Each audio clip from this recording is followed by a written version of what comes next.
Welcome to Story Haven. Please relax. Remember to like, subscribe, and enjoy. Through the Looking Glass by Lewis Carroll, Chapter 1. Looking Glass House. One thing was certain, that the white kitten had had nothing to do with it. It was the black kitten's fault entirely. For the white kitten had been having its face washed by the old cat for the last quarter of an hour, and bearing it pretty well considering, so you see that it couldn't have had any hand in the mischief. The way Dinah washed her children's faces was this. First she held the poor thing down by its ear with one paw, and then with the other paw she rubbed its face all over, the wrong way, beginning at the nose, and just now, as I said, she was hard at work on the white kitten, which was lying quite still and trying to purr, no doubt feeling that it was all meant for its good. But the black kitten had been finished with earlier in the afternoon, and so, while Alice was sitting curled up in a corner of the great armchair, half talking to herself and half asleep, the kitten had been having a grand game of romps with the ball of worsted Alice had been trying to wind up, and had been rolling it up and down till it had all come undone again, and there it was, spread over the hearth-rug, all knots and tangles, with the kitten running after its own tail in the middle. "Oh, you wicked little thing!" cried Alice, catching up the kitten and giving it a little kiss to make it understand that it was in disgrace. "Really, Dinah ought to have taught you better manners. You ought, Dinah, you know you ought," she added, looking reproachfully at the old cat, and speaking in as cross a voice as she could manage, and then she scrambled back into the armchair, taking the kitten and the worsted with her, and began winding up the ball again. But she didn't get on very fast, as she was talking all the time, sometimes to the kitten and sometimes to herself. Kitty sat very demurely on her knee, pretending to watch the progress of the winding, and now and then putting out one paw and gently touching the ball, as if it would be glad to help if it might. "Do you know what to-morrow is, Kitty?" Alice began. "You'd have guessed if you'd been up in the window with me, only Dinah was making you tidy, so you couldn't. I was watching the boys getting in sticks for the bonfire, and it wants plenty of sticks, Kitty. Only it got so cold, and it snowed so, they had to leave off. Never mind, Kitty, we'll go and see the bonfire to-morrow." Here Alice wound 2 or 3 turns of the worsted round the kitten's neck, just to see how it would look. This led to a scramble, in which the ball rolled down upon the floor, and yards of it got unwound again. "Do you know, I was so angry, Kitty," Alice went on as soon as they were comfortably settled again, "when I saw all the mischief you had been doing, I was very nearly opening the window and putting you out into the snow. And you'd have deserved it, you little mischievous darling. What have you got to say for yourself? Now don't interrupt me," she went on, holding up one finger. "I'm going to tell you all your faults. Number 1, you squeaked twice while Dinah was washing your face this morning. Now you can't deny it, Kitty, I heard you. What's that you say?" pretending that the kitten was speaking. "Her paw went into your eye. Well, that's your fault for keeping your eyes open. If you'd shut them tight up, it wouldn't have happened. Now don't make any more excuses, but listen. Number 2, you pulled Snowdrop away by the tail, just as I had put down the saucer of milk before her. What, you were thirsty, were you? How do you know she wasn't thirsty too? Now for number 3, you unwound every bit of the worsted while I wasn't looking. That's 3 faults, Kitty, and you've not been punished for any of them yet. You know I'm saving up all your punishments for Wednesday week. Suppose they had saved up all my punishments," she went on, talking more to herself than the kitten. "What would they do at the end of a year? I should be sent to prison, I suppose, when the day came. Or, let me see, suppose each punishment was to be going without a dinner, then, when the miserable day came, I should have to go without 50 dinners at once. Well, I shouldn't mind that much. I'd far rather go without them than eat them. Do you hear the snow against the window-panes, Kitty? How nice and soft it sounds, just as if someone was kissing the window all over outside. I wonder if the snow loves the trees and fields, that it kisses them so gently. and then it covers them up snug, you know, with a white quilt, and perhaps it says, 'Go to sleep, darlings, till the summer comes again.' And when they wake up in the summer, Kitty, they dress themselves all in green and dance about, whenever the wind blows. Oh, that's very pretty," cried Alice, dropping the ball of worsted to clap her hands. "And I do so wish it was true. I'm sure the woods look sleepy in the autumn, when the leaves are getting brown." "Kitty, can you play chess? Now don't smile, my dear, I'm asking it seriously, because when we were playing just now, you watched just as if you understood it. And when I said 'check,' you purred. Well, it was a nice check, Kitty, and really I might have won if it hadn't been for that nasty knight that came wiggling down among my pieces. Kitty dear, let's pretend." And here I wish I could tell you half the things Alice used to say, beginning with her favourite phrase, "Let's pretend." She had had quite a long argument with her sister only the day before, all because Alice had begun with, "Let's pretend we're kings and queens," and her sister, who liked being very exact, had argued that they couldn't because there were only two of them, and Alice had been reduced at last to say, "Well, you can be one of them then, and I'll be all the rest." And once she had really frightened her old nurse by shouting suddenly in her ear, "Nurse, do let's pretend that I'm a hungry hyena and you're a bone." But this is taking us away from Alice's speech to the kitten. "Let's pretend that you're the Red Queen, Kitty. Do you know, I think if you sat up and folded your arms, you'd look exactly like her. Now do try, there's a dear." And Alice got the Red Queen off the table and set it up before the kitten as a model for it to imitate. However, the thing didn't succeed, principally, Alice said, because the kitten wouldn't fold its arms properly. So, to punish it, she held it up to the looking-glass, that it might see how sulky it was. "And if you're not good directly," she added, "I'll put you through into Looking-Glass House. How would you like that?" Now, if you'll only attend, Kitty, and not talk so much, I'll tell you all my ideas about Looking-Glass House. First, there's the room you can see through the glass.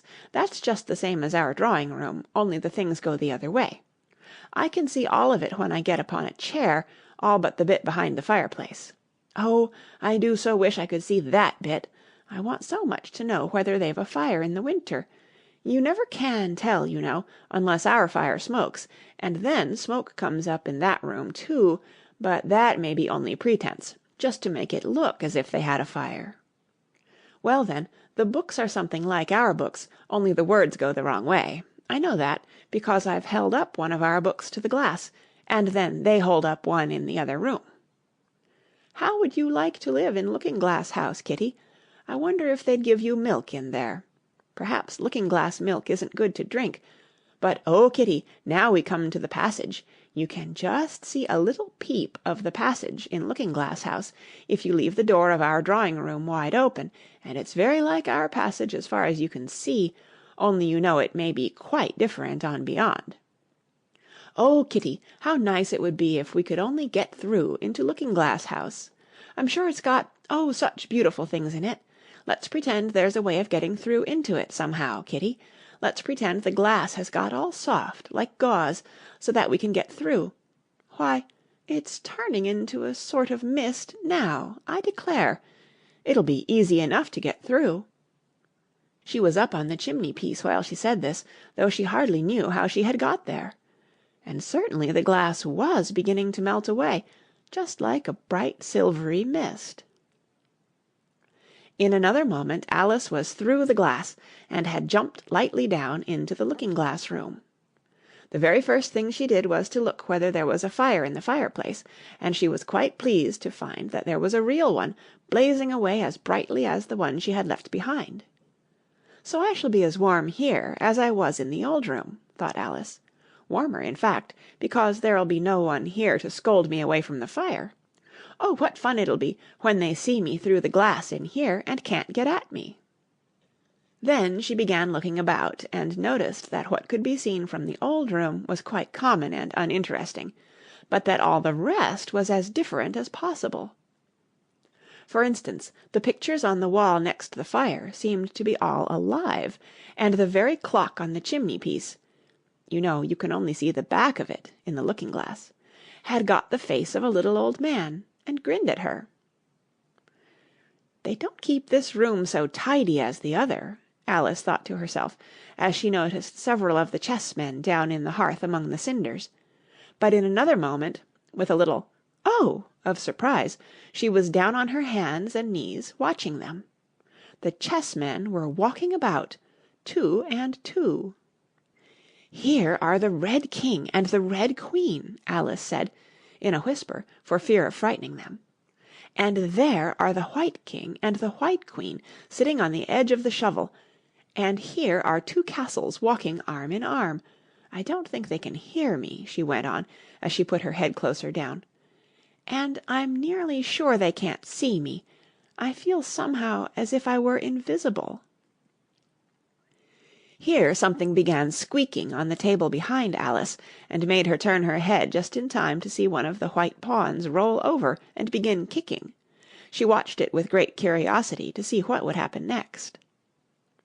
"It is the voice of my child!" the White Queen cried out as she rushed past the King, so violently that she knocked him over among the cinders. "My precious Lily! My imperial kitten!" and she began scrambling wildly up the side of the fender. "Imperial fiddlestick!" said the King, rubbing his nose, which had been hurt by the fall. He had a right to be a little annoyed with the Queen, for he was covered with ashes from head to foot. Alice was very anxious to be of use, and, as the poor little Lily was nearly screaming herself into a fit, she hastily picked up the Queen and set her on the table by the side of her noisy little daughter. The Queen gasped and sat down. The rapid journey through the air had quite taken away her breath, and for a minute or two she could do nothing but hug the little Lily in silence. As soon as she had recovered her breath a little, she called out to the White King, who was sitting sulkily among the ashes, "Mind the volcano!" "What volcano?" said the King, looking up anxiously into the fire, as if he thought that was the most likely place to find one. "Blew me up!" panted the Queen, who was still a little out of breath. "Mind you come up the regular way. Don't get blown up." Alice watched the White King as he slowly struggled up from bar to bar, till at last she said, "Why, you'll be hours and hours getting to the table at that rate. I'd far better help you, hadn't I?" But the King took no notice of the question. It was quite clear that he could neither hear her nor see her. So Alice picked him up very gently and lifted him across more slowly than she had lifted the Queen, that she mightn't take his breath away, but before she put him on the table she thought she might as well dust him a little, he was so covered with ashes. She said afterwards that she had never seen in all her life such a face as the King made when he found himself held in the air by an invisible hand and being dusted. He was far too much astonished to cry out, but his eyes and his mouth went on getting larger and larger, and rounder, till her hand shook so with laughing that she nearly let him drop upon the floor. "Oh, please don't make such faces, my dear," she cried out, quite forgetting that the King couldn't hear her. "You make me laugh so that I can hardly hold you, and don't keep your mouth so wide open, all the ashes will get into it. There, now I think you're tidy enough," she added, as she smoothed his hair and set him upon the table near the Queen. The King immediately fell flat on his back and lay perfectly still, and Alice was a little alarmed at what she had done, and went round the room to see if she could find any water to throw over him. However, she could find nothing but a bottle of ink, and when she got back with it she found he had recovered, and he and the Queen were talking together in a frightened whisper, so low that Alice could hardly hear what they said. The King was saying, "I assure you, my dear, I turned cold to the very ends of my whiskers." To which the Queen replied, "You haven't got any whiskers." "The horror of that moment," the King went on, "I shall never, never forget." "You will, though," the Queen said, "if you don't make a memorandum of it." Alice looked on with great interest as the King took an enormous memorandum book out of his pocket and began writing. A sudden thought struck her, and she took hold of the end of the pencil, which came some way over his shoulder, and began writing for him. The poor king looked puzzled and unhappy, and struggled with the pencil for some time without saying anything, but Alice was too strong for him, and at last he panted out, "My dear, I really must get a thinner pencil. I can't manage this one a bit. It writes all manner of things that I don't intend." "What manner of things?" said the Queen, looking over the book, in which Alice had put, "The White Knight is sliding down the poker. He balances very badly." "That's not a memorandum of your feelings." There was a book lying near Alice on the table, and while she sat watching the White King, for she was still a little anxious about him, and had the ink all ready to throw over him in case he fainted again, she turned over the leaves to find some part that she could read. "For it's all in some language I don't know," she said to herself. It was like this, and here we see some curious-looking backwards printing on the page. She puzzled over this for some time, but at last a bright thought struck her. "Why, it's a looking-glass book, of course, and if I hold it up to a glass, the words will all go the right way again." This was the poem that Alice read. Jabberwocky. 'Twas brillig, and the slithy toves did gyre and gimble in the wabe. All mimsy were the borogoves, and the mome raths outgrabe. Beware the Jabberwock, my son, the jaws that bite, the claws that catch. Beware the Jubjub bird, and shun the frumious Bandersnatch. He took his vorpal sword in hand, long time the manxome foe he sought, so rested he by the Tumtum tree, and stood a while in thought. And as in uffish thought he stood, the Jabberwock with eyes of flame came whiffling through the tulgey wood, and burbled as it came. 1, 2, and through the vorpal blade went snicker-snack. He left it dead, and with its head he went galumphing back. "And hast thou slain the Jabberwock? Come to my arms, my beamish boy. O frabjous day, callooh, callay, he chortled in his joy. 'Twas brillig, and the slithy toves did gyre and gimble in the wabe. All mimsy were the borogoves, and the mome raths outgrabe." "It seems very pretty," she said, when she had finished it, "but it's rather hard to understand." You see, she didn't like to confess, even to herself, that she couldn't make it out at all. "Somehow it seems to fill my head with ideas, only I don't exactly know what they are. However, somebody killed something. That's clear at any rate." "But oh," thought Alice, suddenly jumping up, "if I don't make haste, I shall have to go back through the looking-glass before I've seen what the rest of the house is like. Let's have a look at the garden first." She was out of the room in a moment and ran downstairs, or, at least, it wasn't exactly running, but a new invention of hers for getting downstairs quickly and easily, as Alice said to herself.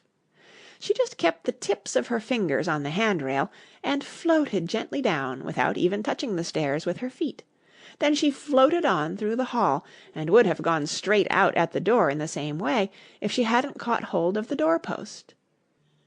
She was getting a little giddy with so much floating in the air, and was rather glad to find herself walking again in the natural way. End of Chapter 1. Chapter 2. The Garden of Live Flowers. "I should see the garden far better," said Alice to herself, "if I could get to the top of that hill, and here's a path that leads straight to it. At least, no, it doesn't do that," after going a few yards along the path, and turning several sharp corners. "But I suppose it will at last. But how curiously it twists! It's more like a corkscrew than a path. Well, this turn goes to the hill, I suppose. No, it doesn't. This goes straight back to the house. Well, then, I'll try it the other way." And so she did, wandering up and down, and trying turn after turn, but always coming back to the house, do what she would. Indeed, once, when she turned a corner rather more quickly than usual, she ran against it before she could stop herself. "It's no use talking about it," Alice said, looking up at the house and pretending it was arguing with her. "I'm not going in again yet. I know I should have to get through the looking-glass again, back into the old room, and there'd be an end of all my adventures." So, resolutely turning her back upon the house, she set out once more down the path, determined to keep straight on till she got to the hill. For a few minutes all went well, and she was just saying, "I really shall do it this time," when the path gave a sudden twist and shook itself, as she described it afterwards, and the next moment she found herself actually walking in at the door. "Oh, it's too bad," she cried. "I never saw such a house for getting in the way, never." However, there was the hill full in sight, so there was nothing to be done but start again. This time she came upon a large flower bed with a border of daisies and a willow tree growing in the middle. "Oh, Tiger Lily," said Alice, addressing herself to one that was waving gracefully about in the wind, "I wish you could talk." "We can talk," said the Tiger Lily, "when there's anybody worth talking to." Alice was so astonished that she could not speak for a minute. It quite seemed to take her breath away. At length, as the Tiger Lily only went on waving about, she spoke again, in a timid voice, almost in a whisper. "And can all the flowers talk?" "As well as you can," said the Tiger Lily, "and a great deal louder." "It isn't manners for us to begin, you know," said the Rose, "and I really was wondering when you'd speak. Said I to myself, 'Her face has got some sense in it, though it's not a clever one. Still, you're the right colour, and that goes a long way.'" "I don't care about the colour," the Tiger Lily remarked. "If only her petals curled up a little more, she'd be all right." Alice didn't like being criticised, so she began asking questions. "Aren't you sometimes frightened at being planted out here, with nobody to take care of you?" "There's the tree in the middle," said the Rose. "What else is it good for?" "But what could it do if any danger came?" Alice asked. "It says 'Bow wow,'" cried a daisy. "That's why its branches are called boughs." "Didn't you know that?" cried another daisy, and here they all began shouting together, till the air seemed quite full of little shrill voices. "Silence, every one of you!" cried the Tiger Lily, waving itself passionately from side to side, and trembling with excitement. "They know I can't get at them," it panted, bending its quivering head towards Alice, "or they wouldn't dare to do it." "Never mind," Alice said in a soothing tone, and stooping down to the daisies, who were just beginning again, she whispered, "If you don't hold your tongues, I'll pick you." There was silence in a moment, and several of the pink daisies turned white. "That's right," said the Tiger Lily. "The daisies are worst of all. When one speaks, they all begin together, and it's enough to make one wither to hear the way they go on." "How is it you can all talk so nicely?" Alice said, hoping to get it into a better temper by a compliment. "I've been in many gardens before, but none of the flowers could talk." "Put your hand down and feel the ground," said the Tiger Lily. "Then you'll know why." Alice did so. "It's very hard," she said, "but I don't see what that has to do with it." "In most gardens," the Tiger Lily said, "they make the beds too soft, so that the flowers are always asleep." This sounded a very good reason, and Alice was quite pleased to know it. "I never thought of that before," she said. "It's my opinion that you never think at all," the Rose said in a rather severe tone. "I never saw anybody that looked stupider," a Violet said, so suddenly that Alice quite jumped, for it hadn't spoken before. "Hold your tongue," cried the Tiger Lily. "As if you ever saw anybody! You keep your head under the leaves, and snore away there, till you know no more what's going on in the world than if you were a bud." "Are there any more people in the garden besides me?" Alice said, not choosing to notice the Rose's last remark. "There's one other flower in the garden that can move about like you," said the Rose. "I wonder how you do it." "You're always wondering," said the Tiger Lily. "But she's more bushy than you are." "Is she like me?" Alice asked eagerly, for the thought crossed her mind, "There's another little girl in the garden somewhere." "Well, she has the same awkward shape as you," the Rose said, "but she's redder, and her petals are shorter, I think." "Her petals are done up close, almost like a dahlia," the Tiger Lily interrupted. "Not tumbled about anyhow like yours." "But that's not your fault," the Rose added kindly. "You're beginning to fade, you know, and then one can't help one's petals getting a little untidy." Alice didn't like this idea at all, so to change the subject she asked, "Does she ever come out here?" "I dare say you'll see her soon," said the Rose. "She's one of the thorny kind." "Where does she wear the thorns?" Alice asked with some curiosity. "Why, all round her head, of course," the Rose replied. "I was wondering you hadn't got some too. I thought it was the regular rule." "She's coming!" cried the Larkspur. "I hear her footstep, thump, thump, thump, along the gravel walk." Alice looked round eagerly and found that it was the Red Queen. "She's grown a good deal," was her first remark. She had, indeed. When Alice first found her in the ashes, she had been only 3 inches high, and here she was, half a head taller than Alice herself.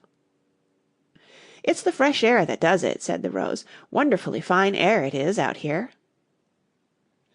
"I think I'll go and meet her," said Alice, for though the flowers were interesting enough, she felt that it would be far grander to have a talk with a real queen.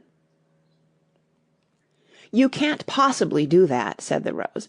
"I should advise you to walk the other way." This sounded nonsense to Alice, so she said nothing, but set off at once towards the Red Queen. To her surprise, she lost sight of her in a moment, and found herself walking in at the front door again. A little provoked, she drew back, and after looking everywhere for the Queen, whom she spied out at last, a long way off, she thought she would try the plan, this time, of walking in the opposite direction. It succeeded beautifully. She had not been walking a minute before she found herself face to face with the Red Queen, and full in sight of the hill she had been so long aiming at. "Where do you come from?" said the Red Queen. "And where are you going? Look up, speak nicely, and don't twiddle your fingers all the time." Alice attended to all these directions, and explained, as well as she could, that she had lost her way. "I don't know what you mean by your way," said the Queen. "All the ways about here belong to me. But why did you come out here at all?" she added in a kinder tone. "Curtsy while you're thinking what to say. It saves time." Alice wondered a little at this, but she was too much in awe of the Queen to disbelieve it. "I'll try it when I go home," she thought to herself, "the next time I'm a little late for dinner." "It's time for you to answer now," the Queen said, looking at her watch. "Open your mouth a little wider when you speak, and always say 'Your Majesty.'" "I only wanted to see what the garden was like, Your Majesty." "That's right," said the Queen, patting her on the head, which Alice didn't like at all. "Though when you say garden, I've seen gardens, compared with which this would be a wilderness." Alice didn't dare to argue the point, but went on, "And I thought I'd try and find my way to the top of that hill." "When you say hill," the Queen interrupted, "I could show you hills in comparison with which you'd call that a valley." "No, I shouldn't," said Alice, surprised into contradicting her at last. "A hill can't be a valley, you know. That would be nonsense." The Red Queen shook her head. "You may call it nonsense if you like," she said, "but I've heard nonsense, compared with which that would be as sensible as a dictionary." Alice curtsied again, as she was afraid from the Queen's tone that she was a little offended, and they walked on in silence till they got to the top of the little hill. For some minutes Alice stood without speaking, looking out in all directions over the country, and a most curious country it was. There were a number of tiny little brooks running straight across it from side to side, and the ground between was divided up into squares by a number of little green hedges that reached from brook to brook. "I declare it's marked out just like a large chessboard," Alice said at last. "There ought to be some men moving about somewhere, and so there are!" she added in a tone of delight, and her heart began to beat quick with excitement as she went on. "It's a great huge game of chess that's being played all over the world, If this is the world at all, you know. Oh, what fun it is! How I wish I was one of them! I wouldn't mind being a pawn, if only I might join, though of course I should like to be a queen best." She glanced rather shyly at the real queen as she said this, but her companion only smiled pleasantly and said, "That's easily managed. You can be the White Queen's pawn if you like, as Lily's too young to play, and you're in the second square to begin with. When you get to the 8th square you'll be a queen." Just at this moment, somehow or other, they began to run. Alice never could quite make out, in thinking it over afterwards, how it was that they began. All she remembers is that they were running hand in hand, and the Queen went so fast that it was all she could do to keep up with her, and still the Queen kept crying, "Faster, faster!" but Alice felt she could not go faster, though she had not breath left to say so. The most curious part of the thing was that the trees and the other things round them never changed their places at all. However fast they went, they never seemed to pass anything. "I wonder if all the things move along with us," thought poor puzzled Alice. And the Queen seemed to guess her thoughts, for she cried, "Faster! Don't try to talk!" Not that Alice had any idea of doing that. She felt as if she would never be able to talk again, she was getting so much out of breath, and still the Queen cried, "Faster, faster!" and dragged her along. "Are we nearly there?" Alice managed to pant out at last. "Nearly there?" the Queen repeated. "Why, we passed it 10 minutes ago. Faster!" And they ran on for a time in silence, with the wind whistling in Alice's ears, and almost blowing her hair off her head, she fancied. "Now, now!" cried the Queen. "Faster, faster!" And they went so fast that at last they seemed to skim through the air, hardly touching the ground with their feet, till suddenly, just as Alice was getting quite exhausted, they stopped, and she found herself sitting on the ground, breathless and giddy. The Queen propped her up against a tree and said kindly, "You may rest a little now." Alice looked round her in great surprise. "Why, I do believe we've been under this tree the whole time. Everything's just as it was." "Of course it is," said the Queen. "What would you have it?" "Well, in our country," said Alice, still panting a little, "you'd generally get to somewhere else if you ran very fast for a long time, as we've been doing." "A slow sort of country," said the Queen. "Now here, you see, it takes all the running you can do to keep in the same place. If you want to get somewhere else you must run at least twice as fast as that." "I'd rather not try, please," said Alice. "I'm quite content to stay here, only I am so hot and thirsty." "I know what you'd like," the Queen said good-naturedly, taking a little box out of her pocket. "Have a biscuit?" Alice thought it would not be civil to say no, though it wasn't at all what she wanted. So she took it, and ate it as well as she could, and it was very dry, and she thought she had never been so nearly choked in all her life. "While you're refreshing yourself," said the Queen, "I'll just take the measurements." And she took a ribbon out of her pocket, marked in inches, and began measuring the ground, and sticking little pegs in here and there. "At the end of 2 yards," she said, putting in a peg to mark the distance, "I shall give you your directions. Have another biscuit?" "No, thank you," said Alice. "One's quite enough." "Thirst quenched, I hope," said the Queen. Alice did not know what to say to this, but luckily the Queen did not wait for an answer, but went on. "At the end of 3 yards I shall repeat them, for fear of your forgetting them. At the end of 4 I shall say good-bye, and at the end of 5 I shall go." She had got all the pegs put in by this time, and Alice looked on with great interest as she returned to the tree, and then began slowly walking down the row.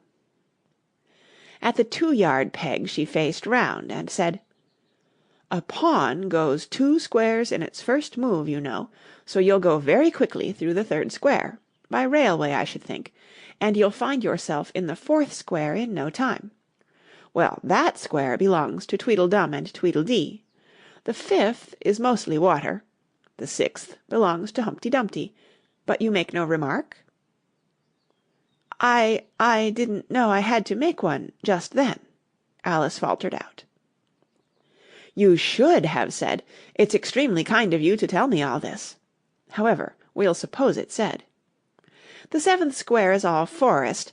However, one of the knights will show you the way, and in the 8th square we shall be queens together, and it's all feasting and fun." Alice got up and curtsied, and sat down again.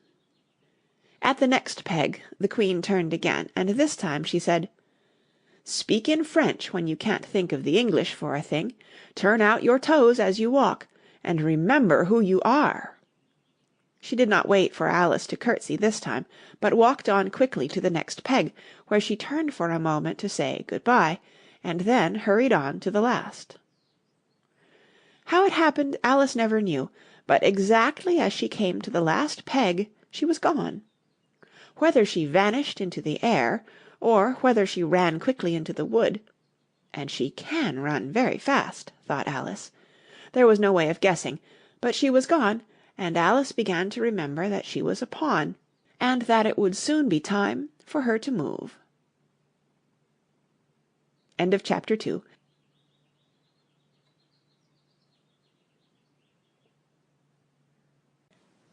Chapter 3. Looking-glass insects.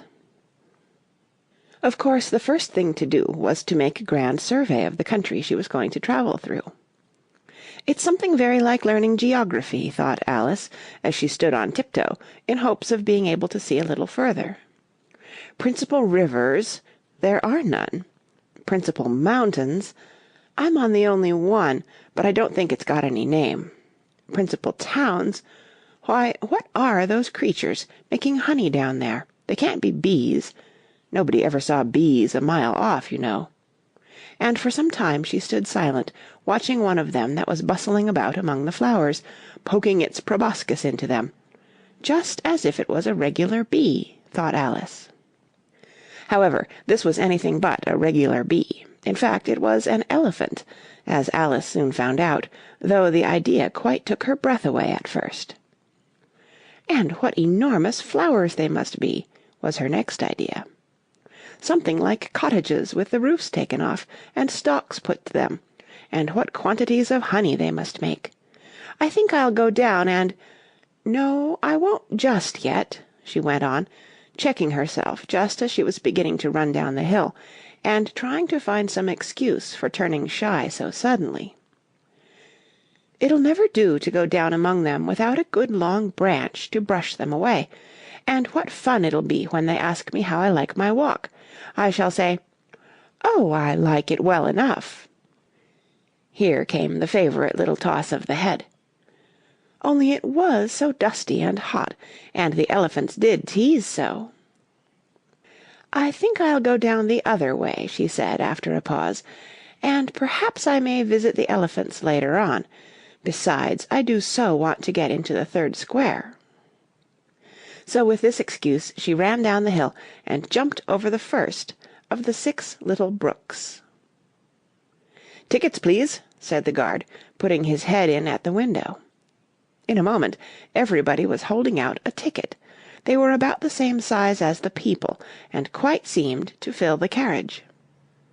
"Now then, show your ticket, child," the guard went on, looking angrily at Alice. And a great many voices all said together, like the chorus of a song, thought Alice, "Don't keep him waiting, child. Why, his time is worth £1,000 a minute." "I'm afraid I haven't got one," Alice said in a frightened tone. "There wasn't a ticket office where I came from." And again the chorus of voices went on. "There wasn't room for one where she came from. The land there is worth £1,000 an inch." "Don't make excuses," said the guard. "You should have bought one from the engine-driver." And once more the chorus of voices went on with, "The man that drives the engine, why, the smoke alone is worth £1,000 a puff." Alice thought to herself, "Then there's no use in speaking." The voices didn't join in this time, as she hadn't spoken, but to her great surprise they all thought in chorus. I hope you understand what thinking in chorus means, for I must confess that I don't. Better say nothing at all. Language is worth 1,000 pounds a word." All this time the guard was looking at her, first through a telescope, then through a microscope, and then through an opera-glass. At last he said, "You're travelling the wrong way," and shut up the window, and went away. "So young a child," said the gentleman sitting opposite to her. He was dressed in white paper. "Ought to know which way she's going, even if she doesn't know her own name." A goat that was sitting next to the gentleman in white shut his eyes and said in a loud voice, "She ought to know her way to the ticket office, even if she doesn't know her alphabet." There was a beetle sitting next to the goat. It was a very queer carriage-full of passengers altogether, and, as the rule seemed to be that they should all speak in turn, he went on with, "She'll have to go back from here as luggage." Alice couldn't see who was sitting beyond the beetle, but a hoarse voice spoke next. "Change engines," it said, and was obliged to leave off. "It sounds like a horse," Alice thought to herself, and an extremely small voice, close to her ear, said, "You might make a joke on that, something about horse and horse, you know." Then a very gentle voice in the distance said, "She must be labelled Lass, with care, you know." And after that other voices went on. "What a number of people there are in the carriage," thought Alice, saying, "She must go by post, as she's got a head on her. She must be sent as a message by the telegraph. She must draw the train herself the rest of the way," and so on. But the gentleman dressed in white paper leaned forwards and whispered in her ear, "Never mind what they all say, my dear, but take a return ticket every time the train stops." "Indeed I shan't," Alice said rather impatiently. "I don't belong to this railway journey at all. I was in a wood just now, and I wish I could get back there." "You might make a joke on that," said the little voice close to her ear. "Something about 'you would if you could,' you know." "Don't tease so," said Alice, looking about in vain to see where the voice came from. "If you're so anxious to have a joke made, why don't you make one yourself?" The little voice sighed deeply. It was very unhappy, evidently, and Alice would have said something pitying to comfort it, if it would only sigh like other people, she thought. But this was such a wonderfully small sigh that she wouldn't have heard it at all if it hadn't come quite close to her ear. The consequence of this was that it tickled her ear very much, and quite took off her thoughts from the unhappiness of the poor little creature. "I know you are a friend," the little voice went on, "a dear friend, and an old friend, and you won't hurt me, though I am an insect." "What kind of insect?" Alice inquired a little anxiously. What she really wanted to know was whether it could sting or not, but she thought this wouldn't be quite a civil question to ask. "What, then you don't—" the little voice began, when it was drowned by a shrill scream from the engine, and everybody jumped up in alarm, Alice among the rest. The horse, who had put his head out of the window, quietly drew it in, and said, "It's only a brook we have to jump over." Everybody seemed satisfied with this, though Alice felt a little nervous at the idea of trains jumping at all. "However, it'll take us into the 4th square, that's some comfort," she said to herself. In another moment she felt the carriage rise straight up into the air, and in her fright she caught at the thing nearest to her hand, which happened to be the goat's beard. But the beard seemed to melt away as she touched it, and she found herself sitting quietly under a tree, while the gnat, for that was the insect she had been talking to, was balancing itself on a twig just over her head, and fanning her with its wings. It certainly was a very large gnat, about the size of a chicken, Alice thought. Still, she couldn't feel nervous with it, after they had been talking together so long. "Then you don't like all insects?" the gnat went on, as quietly as if nothing had happened. "I like them when they can talk," Alice said. "None of them ever talk where I come from." "What sort of insects do you rejoice in where you come from?" the gnat inquired. "I don't rejoice in insects at all," Alice explained, "because I'm rather afraid of them, at least the large kinds. But I can tell you the names of some of them."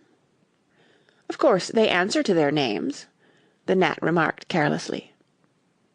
"I never knew them to do it." "What's the use of their having names," the gnat said, "if they won't answer to them?" "No use to them," said Alice, "but it's useful to the people who name them, I suppose. If not, why do things have names at all?" "I can't say," the gnat replied. "Further on, in the wood down there, they've got no names. However, go on with your list of insects. You're wasting time."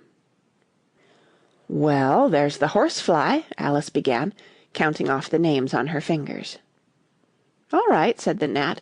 "Halfway up that bush you'll see a rocking horse fly, if you look.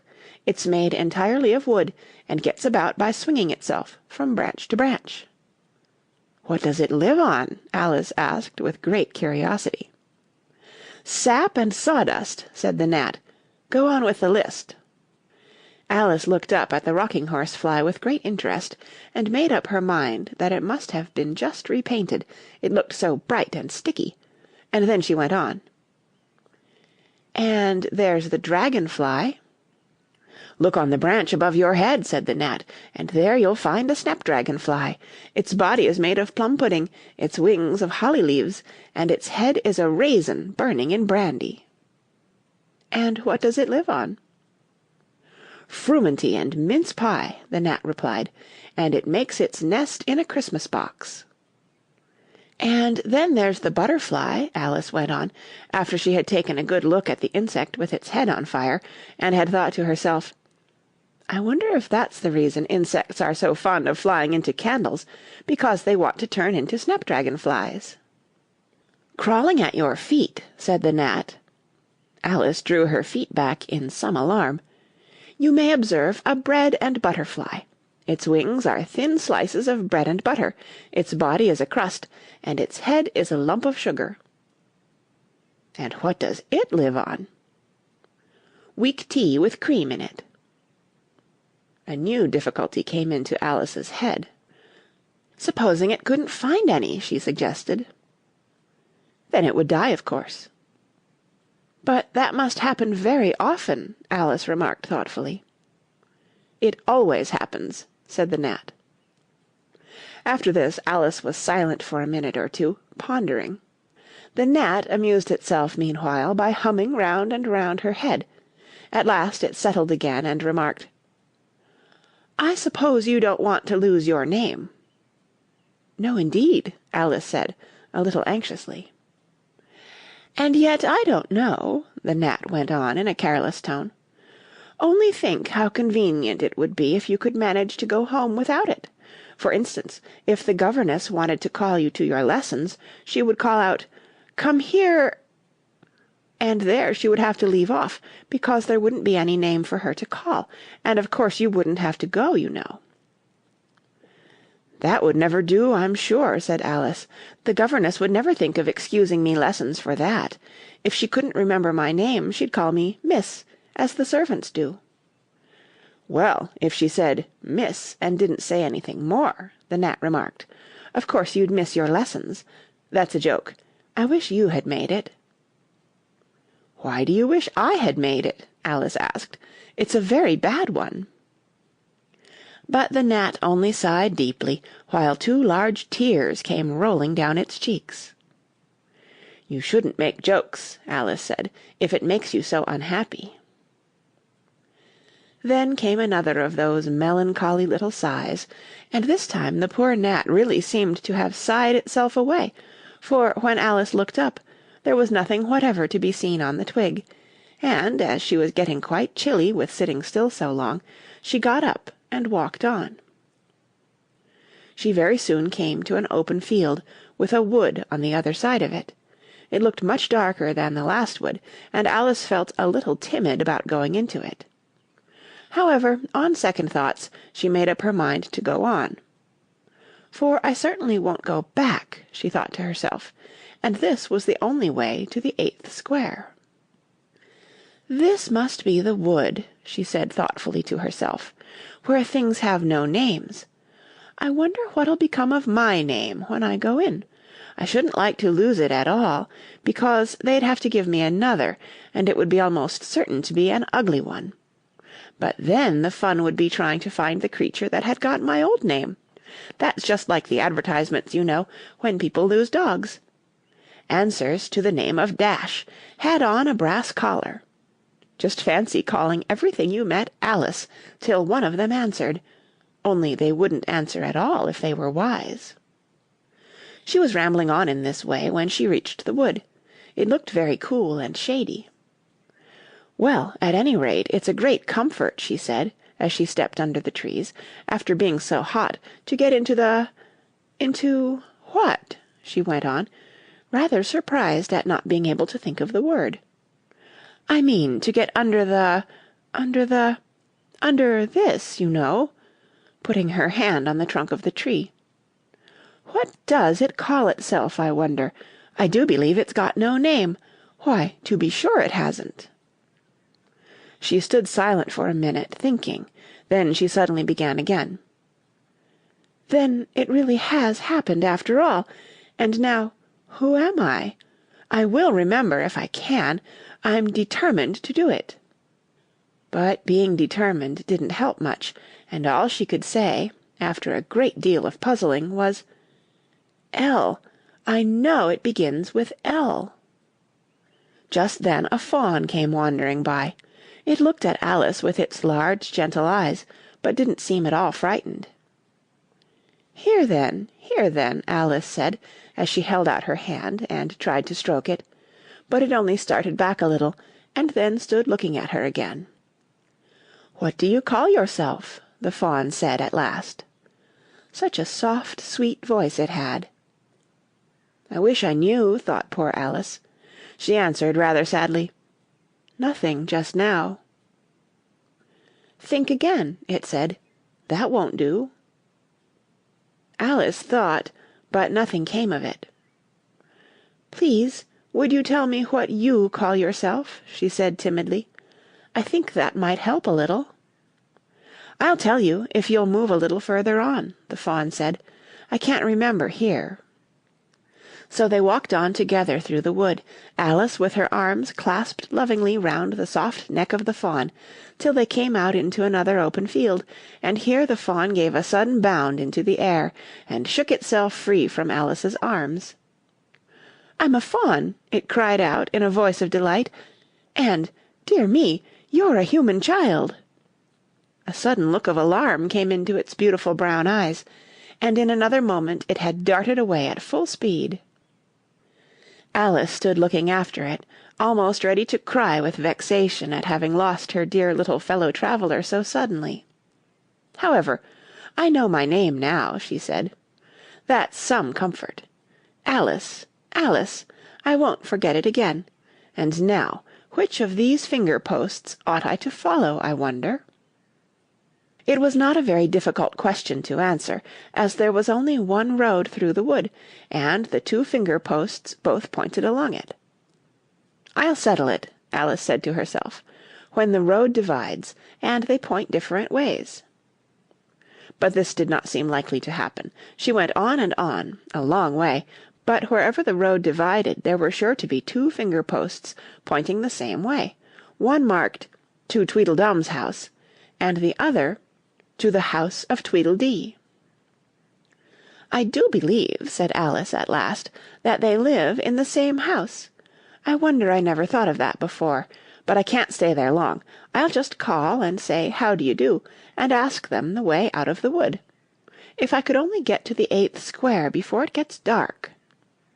So she wandered on, talking to herself as she went, till, on turning a sharp corner, she came upon two fat little men, so suddenly that she could not help starting back, but in another moment she recovered herself, feeling sure that they must be Tweedledum and Tweedledee. End of Chapter 3.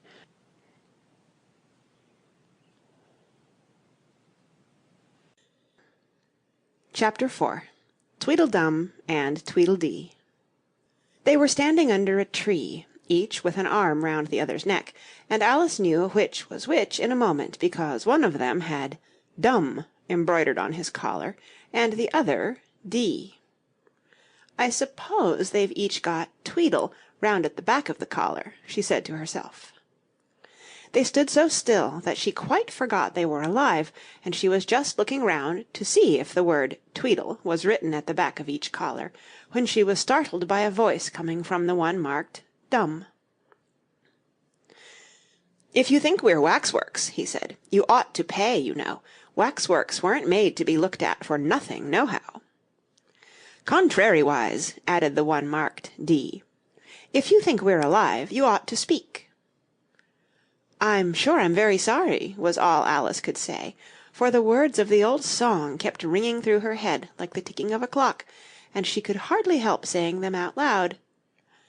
Tweedledum and Tweedledee agreed to have a battle, for Tweedledum said Tweedledee had spoiled his nice new rattle. Just then flew down a monstrous crow, as black as a tar-barrel, which frightened both the heroes so, they quite forgot their quarrel. "I know what you're thinking about," said Tweedledum, "but it isn't so, nohow." "Contrariwise," continued Tweedledee. "If it was so, it might be, and if it were so, it would be, but as it isn't, it ain't. That's logic." "I was thinking," Alice said very politely, "which is the best way out of this wood? It's getting so dark. Would you tell me, please?" But the little men only looked at each other and grinned. They looked so exactly like a couple of great schoolboys that Alice couldn't help pointing her finger at Tweedledum and saying, "First boy!" "Nohow!" Tweedledum cried out briskly, and shut his mouth up again with a snap. "Next boy!" said Alice, passing on to Tweedledee, though she felt quite certain he would only shout out "Contrariwise," and so he did. "You've been wrong!" cried Tweedledum. "The first thing in a visit is to say, 'How d'ye do?' and shake hands." And here the two brothers gave each other a hug, and then they held out the two hands that were free to shake hands with her. Alice did not like shaking hands with either of them first, for fear of hurting the other one's feelings, so, as the best way out of the difficulty, she took hold of both hands at once. The next moment they were dancing round in a ring. This seemed quite natural, she remembered afterwards, and she was not even surprised to hear music playing. It seemed to come from the tree under which they were dancing, and it was done, as well as she could make it out, by the branches rubbing across one another, like fiddles and fiddlesticks. "But it certainly was funny," Alice said afterwards, when she was telling her sister the history of all this, "to find myself singing 'Here we go round the mulberry bush.' I don't know when I began it, but somehow I felt as if I'd been singing it a long, long time." The other two dancers were fat and very soon out of breath. "4 times round is enough for one dance," Tweedledum panted out, and they left off dancing as suddenly as they had begun. The music stopped at the same moment. Then they let go of Alice's hands and stood looking at her for a minute. There was a rather awkward pause, as Alice didn't know how to begin a conversation with people she had just been dancing with. It would never do to say "How do you do now?" she said to herself. "We seem to have got beyond that somehow." "I hope you're not much tired," she said at last. "Nohow, and thank you very much for asking," said Tweedledum. "So much obliged," added Tweedledee. "You like poetry?" "Yes, pretty well. Some poetry," Alice said doubtfully. "Would you tell me which road leads out of the wood?" "What shall I repeat to her?" said Tweedledee, looking round at Tweedledum with great solemn eyes, and not noticing Alice's question. "The Walrus and the Carpenter is the longest," Tweedledum replied, giving his brother an affectionate hug. Tweedledee began instantly, "The sun was shining—" Here Alice ventured to interrupt him. "If it's very long," she said, as politely as she could, "would you please tell me first which road—" Tweedledee smiled gently and began again. The sun was shining on the sea, shining with all his might. He did his very best to make the billows smooth and bright, and this was odd, because it was the middle of the night. The moon was shining sulkily, because she thought the sun had got no business to be there after the day was done. "It's very rude of him," she said, "to come and spoil the fun." The sea was wet as wet could be, the sands were dry as dry. You could not see a cloud, because no cloud was in the sky. No birds were flying overhead, there were no birds to fly. The Walrus and the Carpenter were walking close at hand. They wept like anything to see such quantities of sand. "If this were only cleared away," they said, "it would be grand. If 7 maids with 7 mops swept it for half a year, do you suppose," the Walrus said, "that they could get it clear?" "I doubt it," said the Carpenter, and shed a bitter tear. "O oysters, come and walk with us," the Walrus did beseech, "a pleasant walk, a pleasant talk, along the briny beach. We cannot do with more than 4, to give a hand to each." The eldest oyster looked at him, but never a word he said. The eldest oyster winked his eye, and shook his heavy head, meaning to say he did not choose to leave the oyster bed. But 4 young oysters hurried up, all eager for the treat. Their coats were brushed, their faces washed, their shoes were clean and neat. And this was odd, because, you know, they hadn't any feet. 4 other oysters followed them, and yet another 4, and thick and fast they came at last, and more and more and more, all hopping through the frothy waves, and scrambling to the shore. The Walrus and the Carpenter walked on a mile or so, and then they rested on a rock conveniently low, and all the little oysters stood and waited in a row.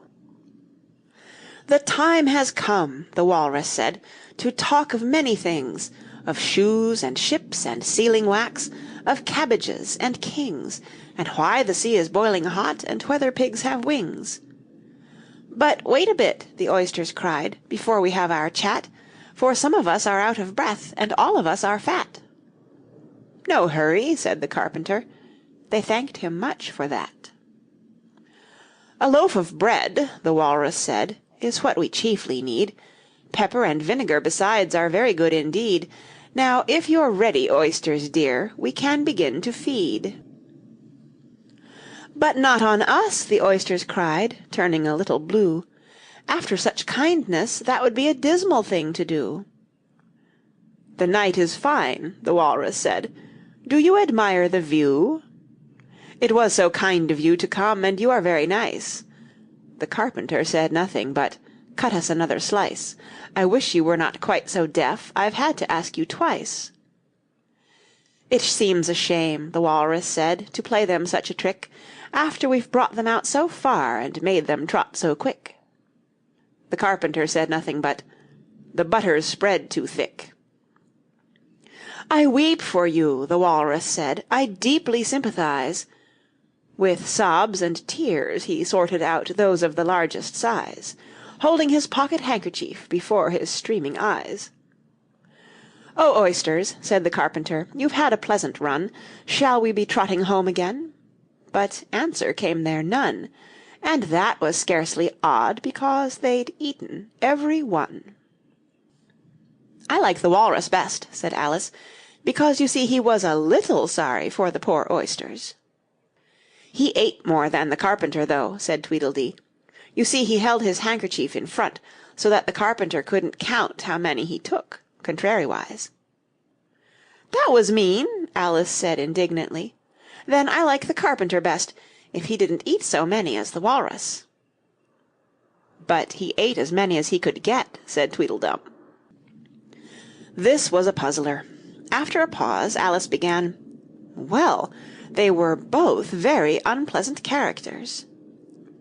Here she checked herself in some alarm at hearing something that sounded to her like the puffing of a large steam engine in the wood near them, though she feared it was more likely to be a wild beast. "Are there any lions or tigers about here?" she asked timidly. "It's only the Red King snoring," said Tweedledee. "Come and look at him," the brothers cried, and they each took one of Alice's hands and led her up to where the king was sleeping. "Isn't he a lovely sight?" said Tweedledum. Alice couldn't say honestly that he was. He had a tall red nightcap on, with a tassel, and he was lying crumpled up into a sort of untidy heap, and snoring loud. "Fit to snore his head off," as Tweedledum remarked. "I'm afraid he'll catch cold with lying on the damp grass," said Alice, who was a very thoughtful little girl. "He's dreaming now," said Tweedledee, "and what do you think he's dreaming about?" Alice said, "Nobody can guess that." "Why, about you!" Tweedledee exclaimed, clapping his hands triumphantly. "And if he left off dreaming about you, where do you suppose you'd be?" "Where I am now, of course," said Alice.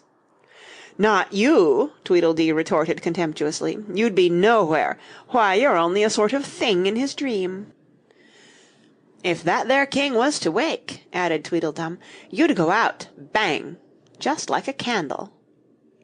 "I shouldn't!" Alice exclaimed indignantly. "Besides, if I'm only a sort of thing in his dream, what are you, I should like to know?"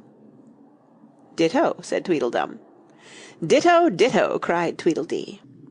He shouted this so loud that Alice couldn't help saying, "Hush! You'll be waking him, I'm afraid, if you make so much noise." "Well, it's no use your talking about waking him," said Tweedledum, "when you're only one of the things in his dream. You know very well you're not real." "I am real," said Alice, and began to cry. "You won't make yourself a bit realer by crying," Tweedledee remarked. "There's nothing to cry about." "If I wasn't real," Alice said, half laughing through her tears, it all seemed so ridiculous, "I shouldn't be able to cry." "I hope you don't suppose those are real tears," Tweedledum interrupted in a tone of great contempt. "I know they're talking nonsense," Alice thought to herself, "and it's foolish to cry about it."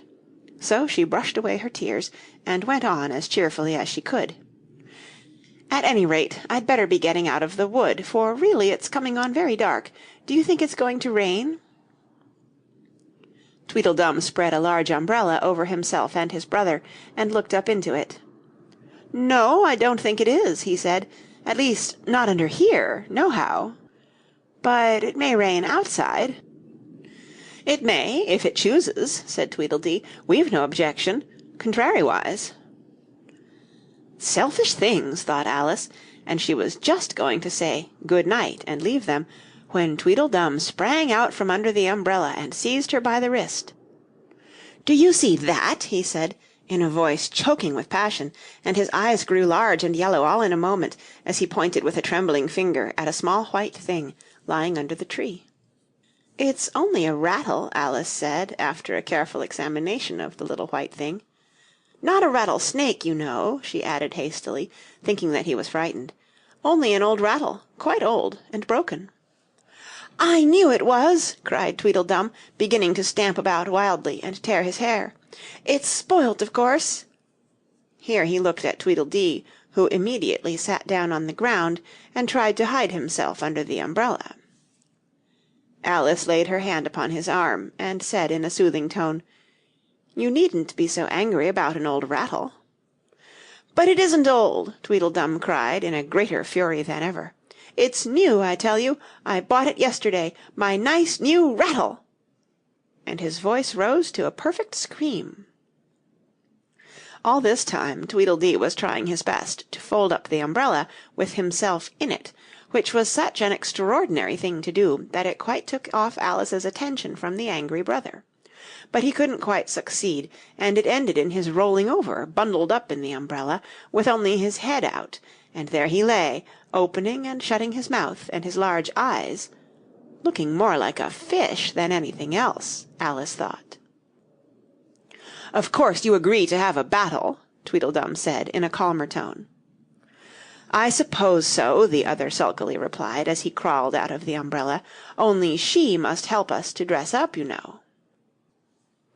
So the two brothers went off hand in hand into the wood, and returned in a minute with their arms full of things, such as bolsters, blankets, hearth-rugs, tablecloths, dish-covers, and coal-scuttles. "I hope you're a good hand at pinning and tying strings," Tweedledum remarked. "Every one of these things has got to go on, somehow or other." Alice said afterwards she had never seen such a fuss made about anything in all her life, the way those two bustled about, and the quantity of things they put on, and the trouble they gave her in tying strings and fastening buttons. "Really, they'll be more like bundles of old clothes than anything else, by the time they're ready," she said to herself, as she arranged a bolster round the neck of Tweedledee, "to keep his head from being cut off," as he said. "You know," he added very gravely, "it's one of the most serious things that can possibly happen to one in a battle, to get one's head cut off." Alice laughed aloud, but she managed to turn it into a cough, for fear of hurting his feelings. "Do I look very pale?" said Tweedledum, coming up to have his helmet tied on. He called it a helmet, though it certainly looked much more like a saucepan. "Well, yes, a little," Alice replied gently. "I'm very brave generally," he went on in a low voice, "only to-day I happen to have a headache." "And I've got a toothache," said Tweedledee, who had overheard the remark. "I'm far worse off than you." "Then you'd better not fight to-day," said Alice, thinking it a good opportunity to make peace. "We must have a bit of a fight, but I don't care about going on long," said Tweedledum. "What's the time now?" Tweedledee looked at his watch, and said, "4:30." "Let's fight till 6, and then have dinner," said Tweedledum. "Very well," the other said, rather sadly, "and she can watch us, only you'd better not come very close," he added. "I generally hit everything I can see, when I get really excited." "And I hit everything within reach," cried Tweedledum, "whether I can see it or not." Alice laughed. "You must hit the trees pretty often, I should think," she said. Tweedledum looked round him with a satisfied smile. "I don't suppose," he said, "there'll be a tree left standing for ever so far round by the time we've finished." "And all about a rattle," said Alice, still hoping to make them a little ashamed of fighting for such a trifle. "I shouldn't have minded it so much," said Tweedledum, "if it hadn't been a new one." "I wish the monstrous crow would come," thought Alice. "There's only one sword, you know," Tweedledum said to his brother, "but you can have the umbrella. It's quite as sharp, only we must begin quick. It's getting as dark as it can." "And darker," said Tweedledee. It was getting dark so suddenly that Alice thought there must be a thunderstorm coming on. "What a thick black cloud that is," she said, "and how fast it comes! Why, I do believe it's got wings." "It's the crow!" Tweedledum cried out in a shrill voice of alarm, and the two brothers took to their heels and were out of sight in a moment. Alice ran a little way into the wood and stopped under a large tree.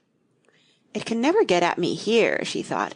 "It's far too large to squeeze itself in among the trees, but I wish it wouldn't flap its wings so. It makes quite a hurricane in the wood.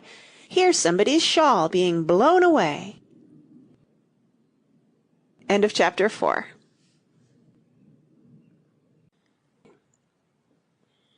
Chapter 5. Wool and Water.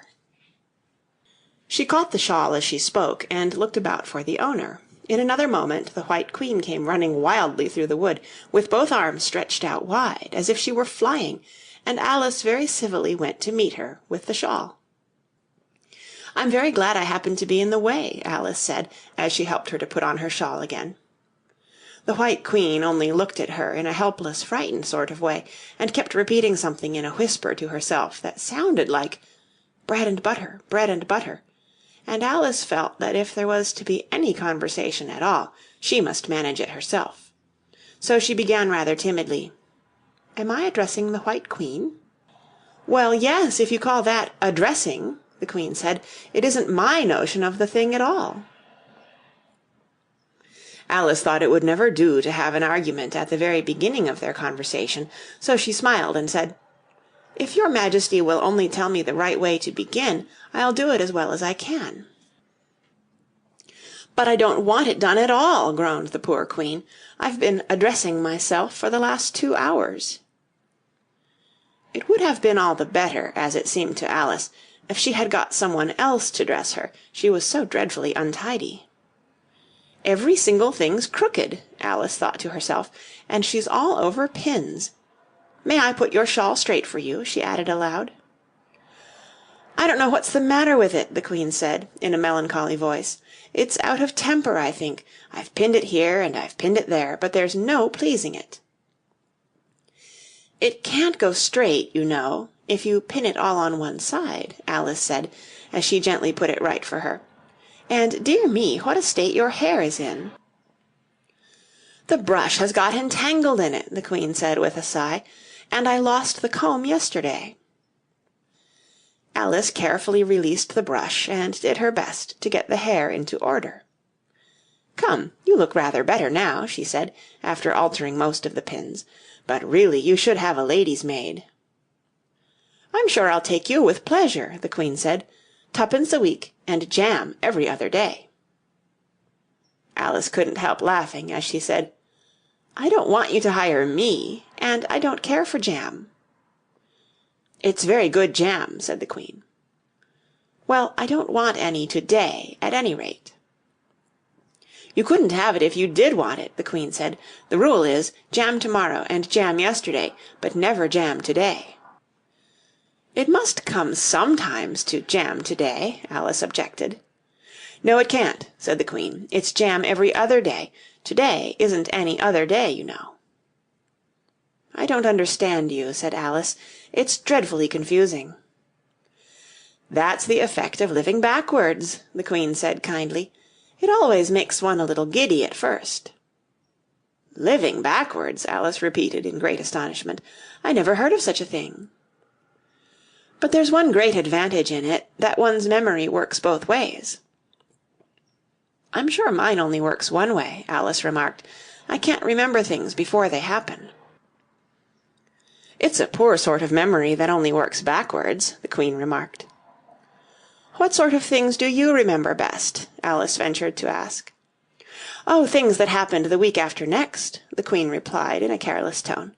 For instance, now, she went on, sticking a large piece of plaster on her finger as she spoke, there's the King's messenger. He's in prison now, being punished, and the trial doesn't even begin till next Wednesday, and of course the crime comes last of all. Suppose he never commits the crime, said Alice. That would be all the better, wouldn't it? The Queen said, as she bound the plaster round her finger with a bit of ribbon. Alice felt there was no denying that. Of course it would be all the better, she said, but it wouldn't be all the better his being punished. You're wrong there, at any rate, said the Queen. Were you ever punished? Only for faults, said Alice. And you were all the better for it, I know, the Queen said triumphantly. Yes, but then I had done the things I was punished for, said Alice. That makes all the difference. But if you hadn't done them, the Queen said, that would have been better still. Better and better and better. Her voice went higher with each better, till it got quite to a squeak at last. Alice was just beginning to say, There's a mistake somewhere, when the Queen began screaming so loud that she had to leave the sentence unfinished. Oh, oh, oh, shouted the Queen, shaking her hand about as if she wanted to shake it off. My finger's bleeding. Oh, oh, oh, oh. Her screams were so exactly like the whistle of a steam engine that Alice had to hold both her hands over her ears. What is the matter? She said, as soon as there was a chance of making herself heard. Have you pricked your finger? I haven't pricked it yet, the Queen said, but I soon shall. Oh, oh, oh! When do you expect to do it? Alice asked, feeling very much inclined to laugh. When I fasten my shawl again, the poor Queen groaned out. The brooch will come undone directly. Oh, oh! As she said the words, the brooch flew open, and the Queen clutched wildly at it, and tried to clasp it again. Take care, cried Alice. You're holding it all crooked. And she caught at the brooch, but it was too late. The pin had slipped, and the Queen had pricked her finger. That accounts for the bleeding, you see, she said to Alice with a smile. Now you understand the way things happen here. But why don't you scream now? Alice asked, holding her hands ready to put over her ears again. "Why, I've done all the screaming already," said the Queen. "What would be the good of having it all over again?"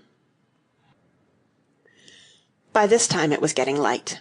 "The crow must have flown away, I think," said Alice. "I'm so glad it's gone. I thought it was the night coming on." "I wish I could manage to be glad," the Queen said, "only I never can remember the rule. You must be very happy living in this wood, and being glad whenever you like." "Only it is so very lonely here," Alice said in a melancholy voice, and at the thought of her loneliness 2 large tears came rolling down her cheeks. "Oh, don't go on like that," cried the poor Queen, wringing her hands in despair. "Consider what a great girl you are. Consider what a long way you've come today. Consider what o'clock it is. Consider anything, only don't cry." Alice could not help laughing at this, even in the midst of her tears. "Can you keep from crying by considering things?" she asked. "That's the way it's done," the Queen said, with great decision. "Nobody can do 2 things at once, you know. Let's consider your age to begin with. How old are you?" "I'm 7½ exactly." "You needn't say exactly," the Queen remarked. "I can believe it without that. Now, I'll give you something to believe. I'm just 101, 5 months and a day." "I can't believe that," said Alice. "Can't you?" the Queen said in a pitying tone. "Try again. Draw a long breath and shut your eyes." Alice laughed. "There's no use trying," she said. "One can't believe impossible things." "I dare say you haven't had much practice," said the Queen. "When I was your age I always did it for half an hour a day. Why, sometimes I've believed as many as 6 impossible things before breakfast. There goes the shawl again." The brooch had come undone as she spoke, and a sudden gust of wind blew the Queen's shawl across a little brook. The Queen spread out her arms again and went flying after it, and this time she succeeded in catching it for herself. "I've got it!" she cried in a triumphant tone. "Now you shall see me pin it on again, all by myself." "Then I hope your finger is better now," Alice said very politely, as she crossed the little brook after the Queen. "Oh, much better!" cried the Queen, her voice rising to a squeak as she went on. "Much better, better, better, be—" The last word ended in a long bleat, so like a sheep that Alice quite started. She looked at the Queen, who seemed to have suddenly wrapped herself up in wool. Alice rubbed her eyes and looked again. She couldn't make out what had happened at all. Was she in a shop, and was it really a sheep that was sitting on the other side of the counter? Rub as she could make nothing more of it. She was in a little dark shop, leaning with her elbows on the counter, and opposite to her was an old sheep, sitting in an armchair, knitting, and every now and then leaving off to look at her through a great pair of spectacles. "What is it you want to buy?" the sheep said at last, looking up for a moment from her knitting. "I don't quite know yet," Alice said very gently. "I should like to look all round me first, if I might." "You may look in front of you and on both sides if you like," said the sheep, "but you can't look all round you, unless you've got eyes at the back of your head." But these, as it happened, Alice had not got, so she contented herself with turning round, looking at the shelves as she came to them. The shop seemed to be full of all manner of curious things, but the oddest part of it all was, that whenever she looked hard at any shelf, to make out exactly what it had on it, that particular shelf was always quite empty, though the others round it were crowded as full as they could hold. "Things flow about here so," she said at last, in a plaintive tone, after she had spent a minute or so in vainly pursuing a large bright thing that looked sometimes like a doll and sometimes like a work-box, and was always in the shelf next above the one she was looking at. "And this one is the most provoking of all, but I'll tell you what," she added, as a sudden thought struck her. "I'll follow it up to the very top shelf of all. It'll puzzle it to go through the ceiling, I expect." But even this plan failed. The thing went through the ceiling as quietly as possible, as if it were quite used to it. "Are you a child or a teetotum?" the sheep said, as she took up another pair of needles. "You'll make me giddy soon, if you go on turning round like that." She was now working with 14 pairs at once, and Alice couldn't help looking at her in great astonishment. "How can she knit with so many?" the puzzled child thought to herself. "She gets more and more like a porcupine every minute." "Can you row?" the sheep asked, handing her a pair of knitting needles as she spoke.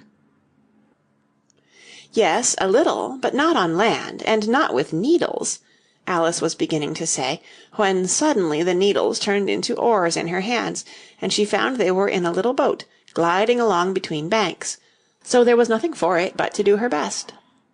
"Feather!" cried the sheep, as she took up another pair of needles. This didn't sound like a remark that needed any answer, so Alice said nothing, but pulled away. There was something very queer about the water, she thought, as every now and then the oars got fast in it, and would hardly come out again. "Feather, Feather!" the sheep cried again, taking more needles. "You'll be catching a crab directly." "A dear little crab," thought Alice. "I should like that." "Didn't you hear me say feather?" the sheep cried angrily, taking up quite a bunch of needles. "Indeed I did," said Alice. "You've said it very often and very loud. Please, where are the crabs?" "In the water, of course," said the sheep, sticking some of the needles into her hair, as her hands were full. "Feather, I say." "Why do you say feather so often?" Alice asked at last, rather vexed. "I'm not a bird." "You are," said the sheep. "You're a little goose." This offended Alice a little, so there was no more conversation for a minute or two, while the boat glided gently on, sometimes among beds of weeds, which made the oars stick fast in the water worse than ever, and sometimes under trees, but always with the same tall river-banks frowning over their heads. "Oh, please, there are some scented rushes!" Alice cried in a sudden transport of delight. "There really are, and such beauties!"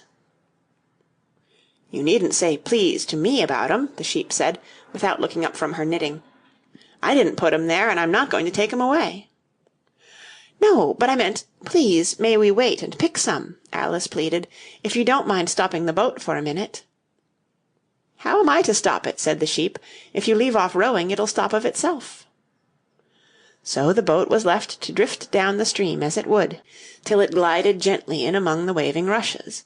And then the little sleeves were carefully rolled up, and the little arms were plunged in elbow-deep to get the rushes a good long way down before breaking them off, and for a while Alice forgot all about the sheep and the knitting as she bent over the side of the boat, with just the ends of her tangled hair dipping into the water, while with bright eager eyes she caught at one bunch after another of the darling scented rushes.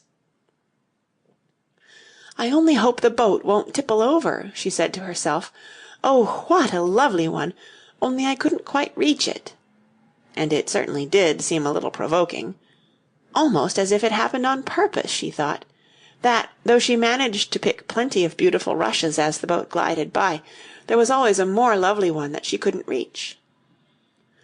"The prettiest are always further," she said at last, with a sigh at the obstinacy of the rushes in growing so far off, as, with flushed cheeks and dripping hair and hands, she scrambled back into her place, and began to arrange her new-found treasures. What mattered it to her just then that the rushes had begun to fade, and to lose all their scent and beauty, from the very moment that she picked them? Even real scented rushes, you know, last only a very little while, and these, being dream rushes, melted away almost like snow, as they lay in heaps at her feet, but Alice hardly noticed this, there were so many other curious things to think about. They hadn't gone much farther before the blade of one of the oars got fast in the water and wouldn't come out again. So Alice explained it afterwards, and the consequence was that the handle of it caught her under the chin, and in spite of a series of little shrieks of "Oh, oh, oh!" from poor Alice, it swept her straight off the seat, and down among the heap of rushes. However, she wasn't hurt, and was soon up again. The sheep went on with her knitting all the while, just as if nothing had happened. "That was a nice crab you caught," she remarked, as Alice got back into her place, very much relieved to find herself still in the boat. "Was it? I didn't see it," said Alice, peeping cautiously over the side of the boat into the dark water. I wish it hadn't let go. I should so like to see a little crab to take home with me." But the sheep only laughed scornfully, and went on with her knitting. "Are there many crabs here?" said Alice. "Crabs and all sorts of things," said the sheep. "Plenty of choice, only make up your mind. Now, what do you want to buy?" "To buy?" Alice echoed in a tone that was half astonished and half frightened, for the oars, and the boat, and the river had all vanished in a moment, and she was back again in the little dark shop. "I should like to buy an egg, please," she said timidly. "How do you sell them?" "Fivepence farthing for one, twopence for two," the sheep replied. "Then two are cheaper than one?" Alice said in a surprised tone, taking out her purse. "Only you must eat them both if you buy two," said the sheep. "Then I'll have one, please," said Alice, as she put the money down on the counter, for she thought to herself, "They mightn't be at all nice, you know." The sheep took the money and put it away in a box. Then she said, "I never put things into people's hands. That would never do. You must get it for yourself." And so saying, she went off to the other end of the shop, and set the egg upright on a shelf. "I wonder why it wouldn't do," thought Alice, as she groped her way among the tables and chairs, for the shop was very dark towards the end. "The egg seems to get further away the more I walk towards it. Let me see, is this a chair?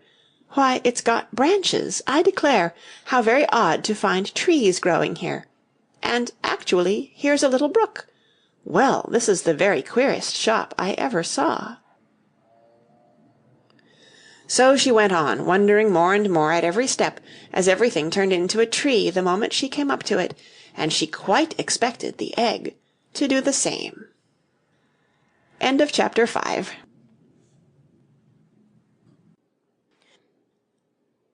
Chapter 6. Humpty Dumpty. However, the egg only got larger and larger, and more human. When she had come within a few yards of it, she saw that it had eyes and a nose and mouth, and when she had come close to it, she saw clearly that it was Humpty Dumpty himself. "It can't be anybody else," she said to herself. "I'm as certain of it as if his name were written all over his face." It might have been written 100 times easily on that enormous face. Humpty Dumpty was sitting with his legs crossed, like a Turk, on the top of a high wall, such a narrow one that Alice quite wondered how he could keep his balance, and, as his eyes were steadily fixed in the opposite direction, and he didn't take the least notice of her, she thought he must be a stuffed figure after all. "And how exactly like an egg he is!" she said aloud, standing with her hands ready to catch him, for she was every moment expecting him to fall. "It's very provoking," Humpty Dumpty said, after a long silence, looking away from Alice as he spoke. "To be called an egg, very." "I said you looked like an egg, sir," Alice gently explained. "And some eggs are very pretty, you know," she added, hoping to turn her remark into a sort of a compliment. "Some people," said Humpty Dumpty, looking away from her as usual, "have no more sense than a baby." Alice didn't know what to say to this. It wasn't at all like conversation, she thought, as he never said anything to her. In fact, his last remark was evidently addressed to a tree, so she stood and softly repeated to herself, "Humpty Dumpty sat on a wall, Humpty Dumpty had a great fall. All the king's horses and all the king's men couldn't put Humpty Dumpty in his place again." "That last line is much too long for the poetry," she added, almost out loud, forgetting that Humpty Dumpty would hear her. "Don't stand there chattering to yourself like that," Humpty Dumpty said, looking at her for the first time, "but tell me your name and your business." "My name is Alice, but—" "It's a stupid enough name," Humpty Dumpty interrupted impatiently. "What does it mean?" "Must a name mean something?" Alice asked doubtfully. "Of course it must," Humpty Dumpty said with a short laugh. "My name means the shape I am, and a good handsome shape it is too. With a name like yours you might be any shape almost." "Why do you sit out here all alone?" said Alice, not wishing to begin an argument. "Why, because there's nobody with me," cried Humpty Dumpty. "Did you think I didn't know the answer to that? Ask another."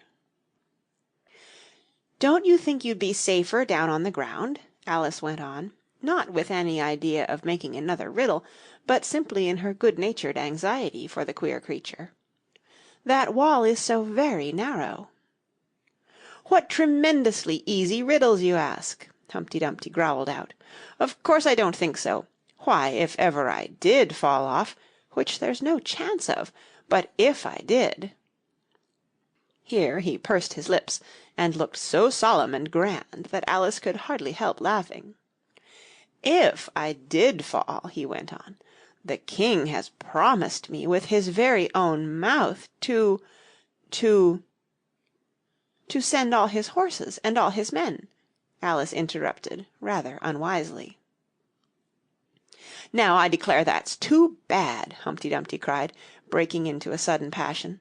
"You've been listening at doors, and behind trees, and down chimneys, or you couldn't have known it." "I haven't, indeed," Alice said very gently. "It's in a book." "Ah, well, they may write such things in a book," Humpty Dumpty said in a calmer tone. "That's what you call a history of England, that is. Now take a good look at me. I'm one that has spoken to a king, I am. Mayhap you'll never see such another, and to show you I'm not proud, you may shake hands with me." And he grinned almost from ear to ear as he leant forwards, and as nearly as possible fell off the wall in doing so, and offered Alice his hand. She watched him a little anxiously as she took it. "If he smiled much more, the ends of his mouth might meet behind," she thought, "and then I don't know what would happen to his head. I'm afraid it would come off." "Yes, all his horses and all his men," Humpty Dumpty went on. "They'd pick me up again in a minute, they would. However, this conversation is going on a little too fast. Let's go back to the last remark but one." "I'm afraid I can't quite remember it," Alice said very politely. "In that case we start fresh," said Humpty Dumpty, "and it's my turn to choose a subject." "He talks about it just as if it was a game," thought Alice. "So here's a question for you. How old did you say you were?" Alice made a short calculation, and said, 7 years and 6 months. "Wrong!" Humpty Dumpty exclaimed triumphantly. "You never said a word like it." "I thought you meant how old are you?" Alice explained. "If I'd meant that, I'd have said it," said Humpty Dumpty. Alice didn't want to begin another argument, so she said nothing. 7 years and 6 months, Humpty Dumpty repeated thoughtfully. "An uncomfortable sort of age. Now, if you'd asked my advice, I'd have said leave off at 7, but it's too late now." "I never ask advice about growing," Alice said indignantly. "Too proud?" the other inquired. Alice felt even more indignant at this suggestion. "I mean," she said, "that one can't help growing older." "One can't, perhaps," said Humpty Dumpty, "but 2 can. With proper assistance you might have left off at 7. "What a beautiful belt you've got on," Alice suddenly remarked. They had had quite enough of the subject of age, she thought, and if they really were to take turns in choosing subjects, it was her turn now. "At least," she corrected herself on second thoughts, "a beautiful cravat, I should have said. No, a belt, I mean. I beg your pardon," she added in dismay, for Humpty Dumpty looked thoroughly offended, and she began to wish she hadn't chosen that subject. "If I only knew," she thought to herself, "which was neck and which was waist." Evidently Humpty Dumpty was very angry, though he said nothing for a minute or two. When he did speak again it was in a deep growl. "It is a most provoking thing," he said at last, "when a person doesn't know a cravat from a belt." "I know it's very ignorant of me," Alice said, in so humble a tone that Humpty Dumpty relented. "It's a cravat, child, and a beautiful one, as you say. It's a present from the White King and Queen. There now." "Is it really?" said Alice, quite pleased to find that she had chosen a good subject after all. "They gave it to me," Humpty Dumpty continued thoughtfully, as he crossed one knee over the other and clasped his hands round it. "They gave it me for an unbirthday present." "I beg your pardon?" Alice said with a puzzled air. "I'm not offended," said Humpty Dumpty. "I mean, what is an unbirthday present?" "A present given when it isn't your birthday, of course." Alice considered a little. "I like birthday presents best," she said at last. "You don't know what you're talking about," cried Humpty Dumpty. "How many days are there in a year?" 365, said Alice. "And how many birthdays have you?" "One." "And if you take one from 365, what remains?" 364, of course." Humpty Dumpty looked doubtful. "I'd rather see that done on paper," he said. Alice couldn't help smiling as she took out her memorandum book and worked the sum for him. 365 minus 1 equals 364. Humpty Dumpty took the book and looked at it carefully. "That seems to be done right," he began. "You're holding it upside down," Alice interrupted. "To be sure I was," Humpty Dumpty said gaily, as she turned it round for him. "I thought it looked a little queer. As I was saying, that seems to be done right, though I haven't time to look it over thoroughly just now, and that shows that there are 364 days when you might get unbirthday presents." "Certainly," said Alice. "And only one for birthday presents, you know. There's glory for you." "I don't know what you mean by glory," Alice said. Humpty Dumpty smiled contemptuously. "Of course you don't, till I tell you. I meant. There's a nice knock-down argument for you." "But glory doesn't mean a nice knock-down argument," Alice objected.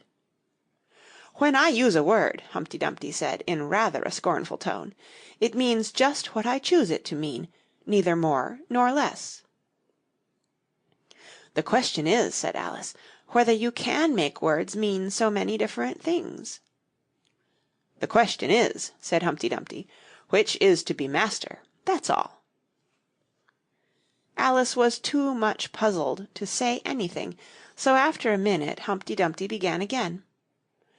"They've a temper, some of them, particularly verbs. They're the proudest. Adjectives you can do anything with, but not verbs. However, I can manage the whole lot of them.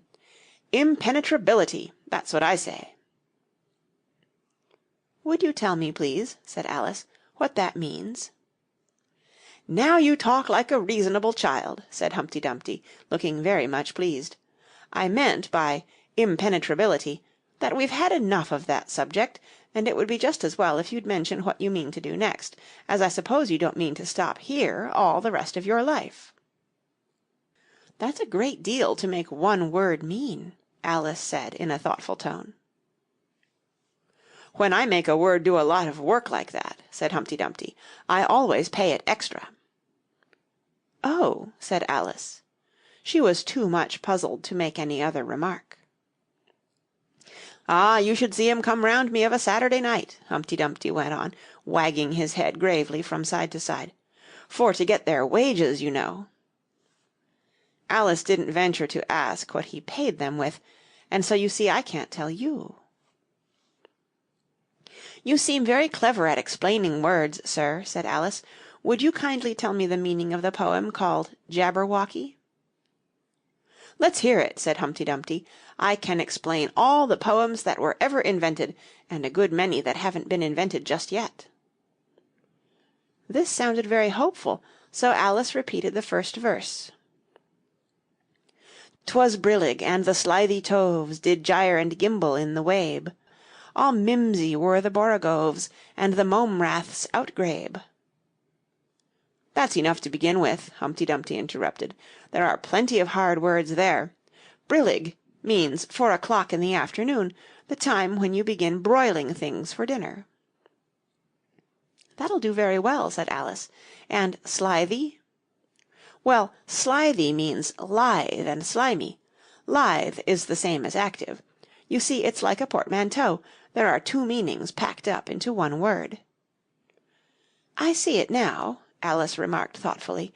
"And what are toves?" "Well, toves are something like badgers, they're something like lizards, and they're something like corkscrews." "They must be very curious-looking creatures." "They are that," said Humpty Dumpty. "Also they make their nests on sundials. Also they live on cheese." "And what's the gyre and to gimble?"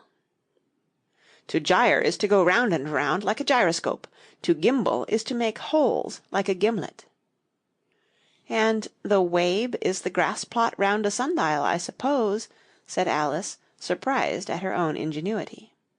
"Of course it is. It's called wabe, you know, because it goes a long way before it and a long way behind it." "And a long way beyond it on each side," Alice added.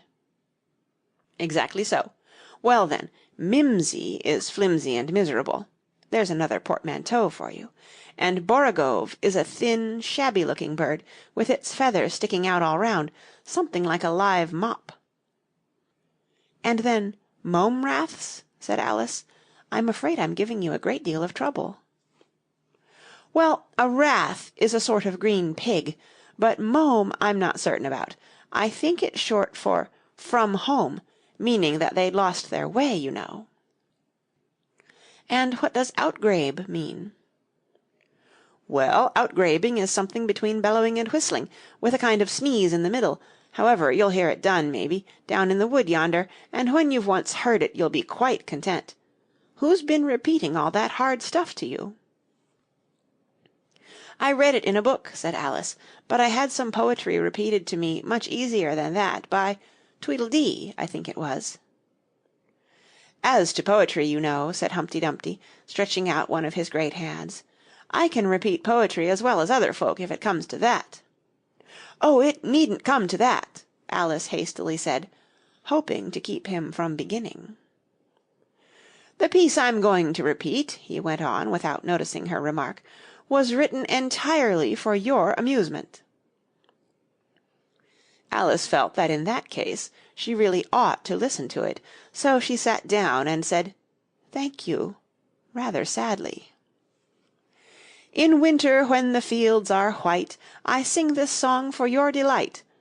Only I don't sing it," he added, as an explanation. "I see you don't," said Alice. "If you can see whether I'm singing or not, you've sharper eyes than most," Humpty Dumpty remarked severely. Alice was silent. "In spring, when woods are getting green, I'll try and tell you what I mean."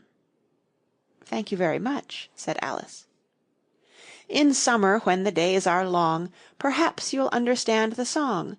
In autumn, when the leaves are brown, Take pen and ink and write it down."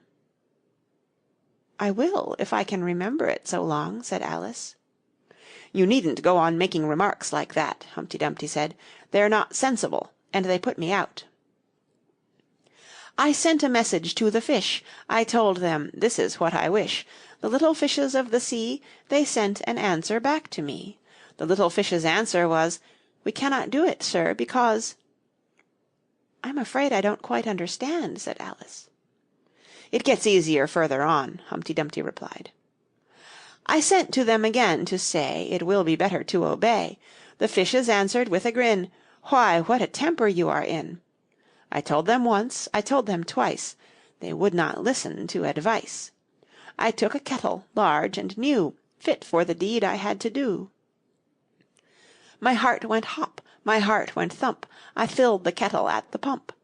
Then someone came to me and said, 'The little fishes are in bed.'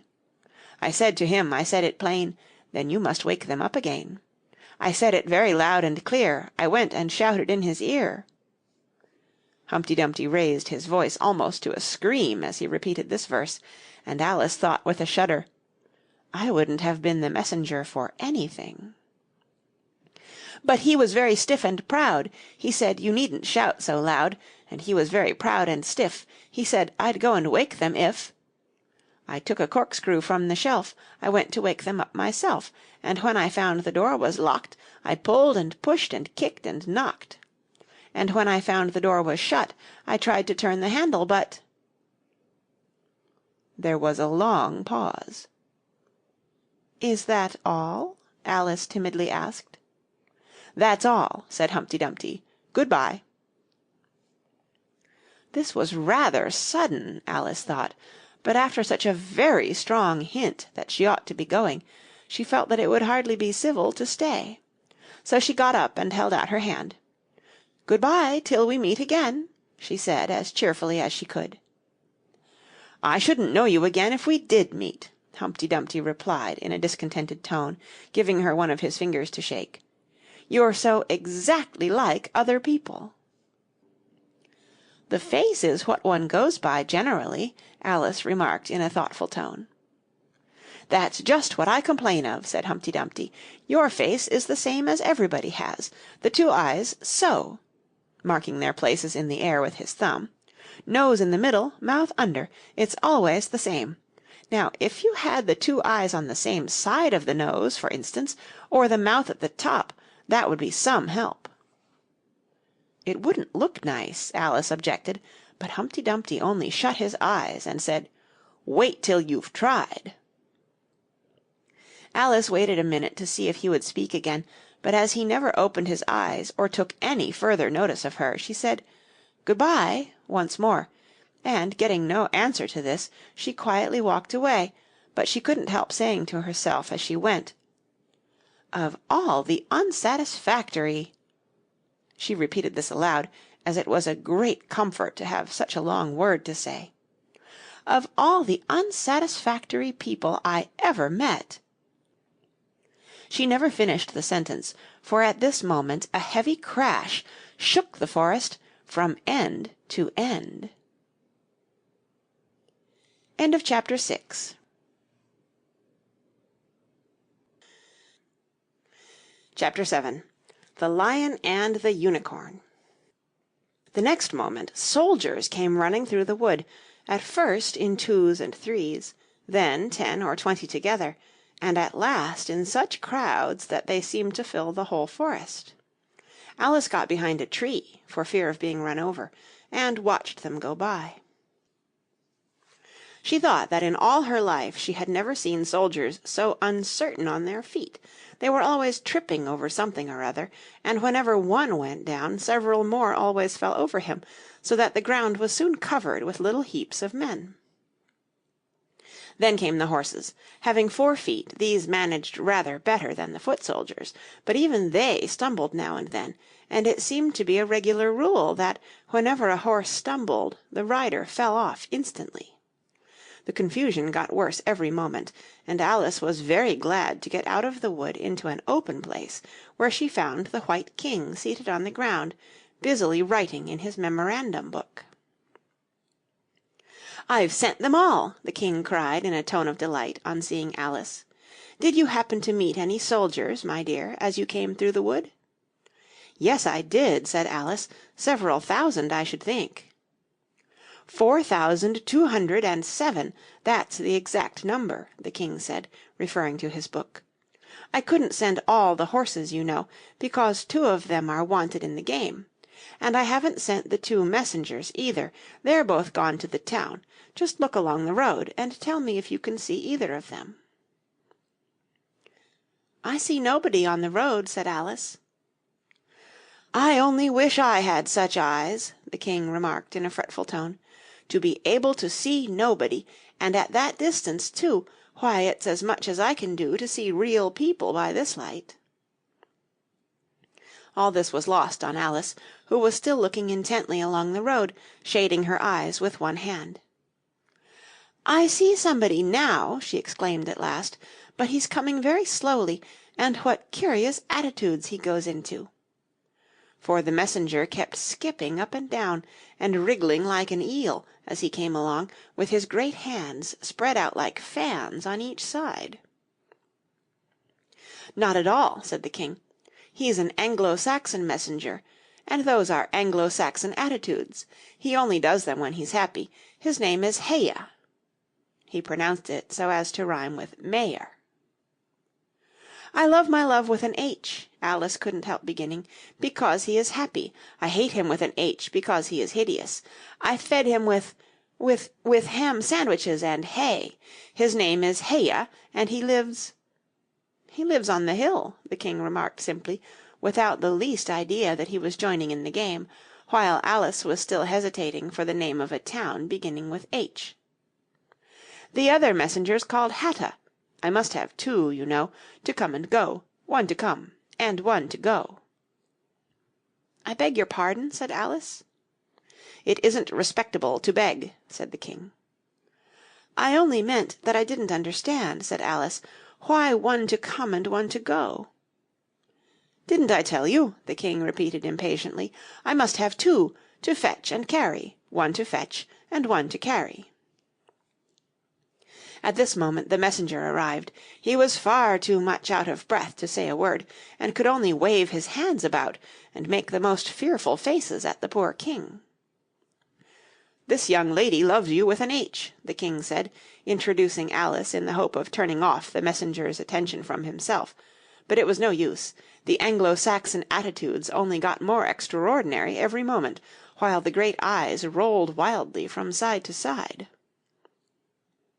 "You alarm me," said the king. "I feel faint. Give me a ham sandwich." On which the messenger, to Alice's great amusement, opened a bag that hung round his neck and handed a sandwich to the king, who devoured it greedily.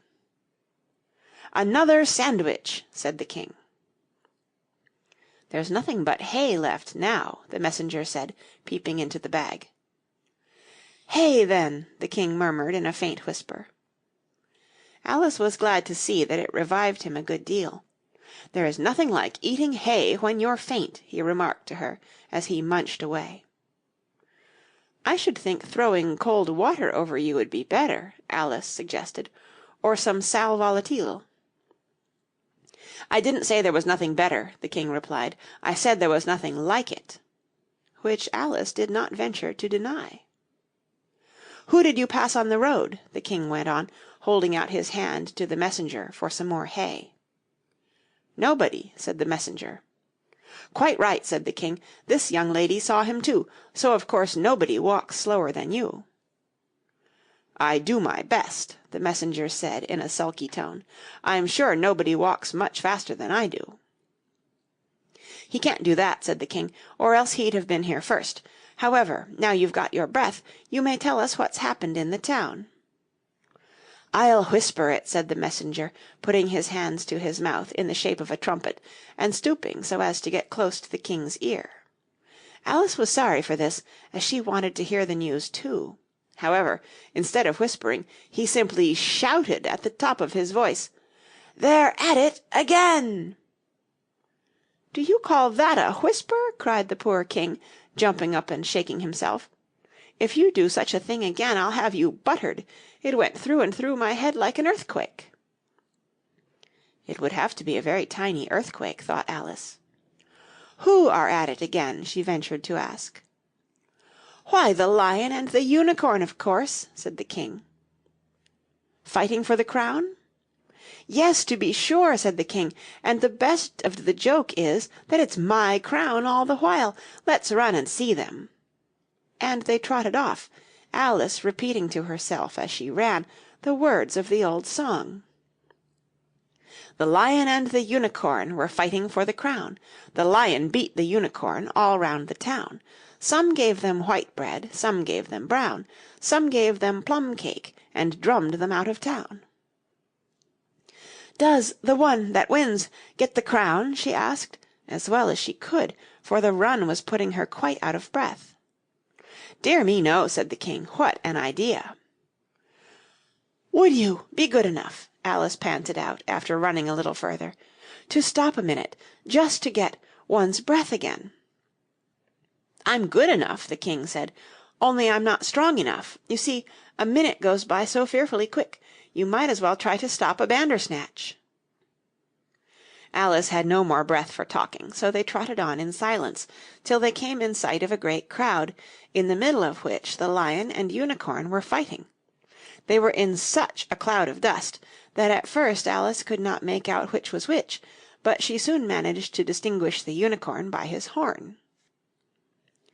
They placed themselves close to where Hatta, the other messenger, was standing watching the fight, with a cup of tea in one hand and a piece of bread and butter in the other. "He's only just out of prison, and he hadn't finished his tea when he was sent in," Heya whispered to Alice, "and they only give them oyster shells in there, so you see he's very hungry and thirsty.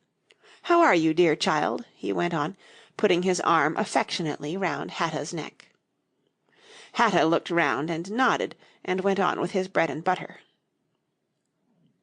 "Were you happy in prison, dear child?" said Heya. Hatta looked round once more, and this time a tear or two trickled down his cheek, but not a word would he say. "Speak, can't you?"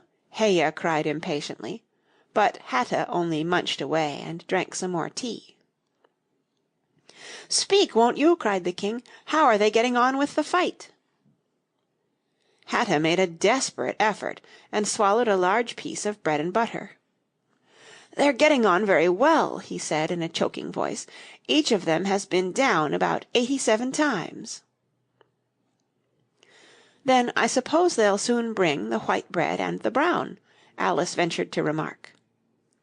"It's waiting for 'em now," said Hatta. "This is a bit of it as I'm eating." There was a pause in the fight just then, and the Lion and the Unicorn sat down panting, while the king called out, "10 minutes allowed for refreshments." Heya and Hatta set to work at once, carrying rough trays of white and brown bread. Alice took a piece to taste, but it was very dry. "I don't think they'll fight any more to-day," the king said to Hatta. "Go and order the drums to begin." And Hatta went bounding away like a grasshopper. For a minute or two Alice stood silent, watching him. Suddenly she brightened up. "Look, look!" she cried, pointing eagerly. "There's the White Queen running across the country. She came flying out of the wood over yonder. How fast those queens can run!" "There's some enemy after her, no doubt," the king said, without even looking round. "That wood's full of them." "But aren't you going to run and help her?" Alice asked, very much surprised at his taking it so quietly. "No use, no use," said the king. "She runs so fearfully quick. You might as well try to catch a bandersnatch. But I'll make a memorandum about her if you like. She's a dear good creature," he repeated softly to himself as he opened his memorandum book. "Do you spell creature with a double E?" At this moment the Unicorn sauntered by them, with his hands in his pockets. "I had the best of it this time," he said to the king, just glancing at him as he passed. A little," the king replied rather nervously. "You shouldn't have run him through with your horn, you know." "It didn't hurt him," the Unicorn said carelessly, and he was going on when his eye happened to fall upon Alice. He turned round rather instantly, and stood for some time looking at her with an air of the deepest disgust. "What is this?" he said at last. "This is a child," Heya replied eagerly, coming in front of Alice to introduce her, and spreading out both his hands towards her in an Anglo-Saxon attitude. "We only found it to-day. It's as large as life and twice as natural." "I always thought they were fabulous monsters," said the Unicorn. "Is it alive?" "It can talk," said Heya solemnly. The Unicorn looked dreamily at Alice and said, "Talk, child." Alice could not help her lips curling up into a smile as she began, "Do you know, I always thought unicorns were fabulous monsters too. I never saw one alive before." "Well, now that we have seen each other," said the Unicorn, "if you'll believe in me, I'll believe in you. Is that a bargain?" "Yes, if you like," said Alice. "Come, fetch out the plum cake, old man," the Unicorn went on, turning from her to the king. "None of your brown bread for me." "Certainly, certainly," the king muttered, and beckoned to Heya. "Open the bag," he whispered. "Quick! Not that one. That's full of hay." Heya took a large cake out of the bag and gave it to Alice to hold, while he got out a dish and carving knife.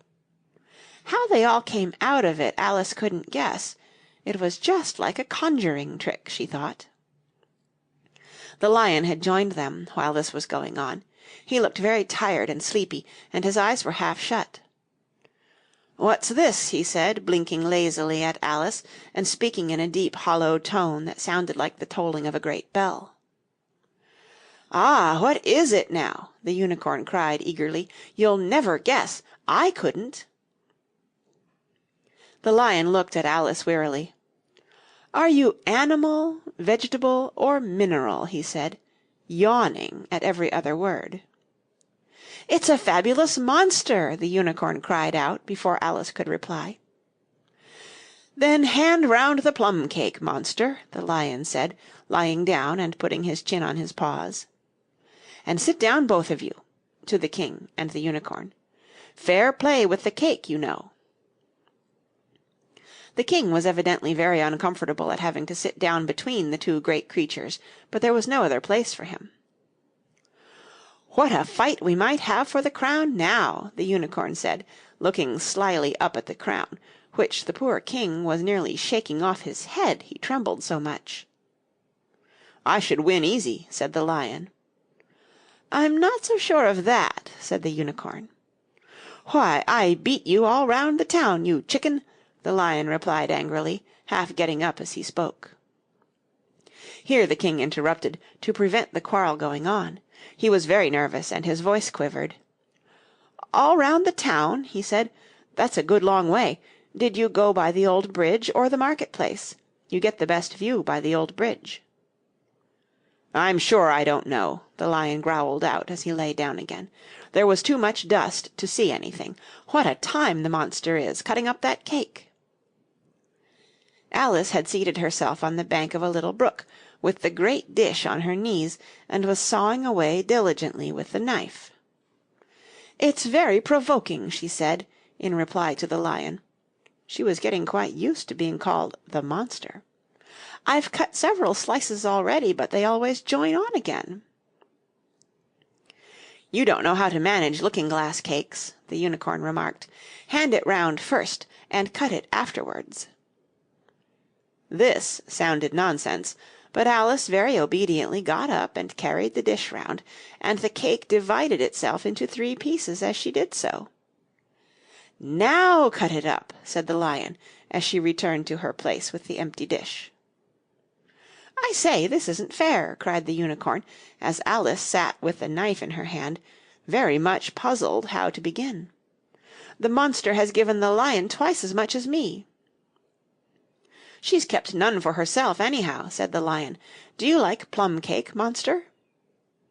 But before Alice could answer him, the drums began. Where the noise came from she couldn't make out. The air seemed full of it, and it rang through and through her head till she felt quite deafened. She started to her feet and sprang across the little brook in her terror, and had just time to see the Lion and the Unicorn rise to their feet, with angry looks at being interrupted in their feast, before she dropped to her knees and put her hands over her ears, vainly trying to shut out the dreadful uproar. "If that doesn't drum them out of town," she thought to herself, "nothing ever will." End of chapter 7.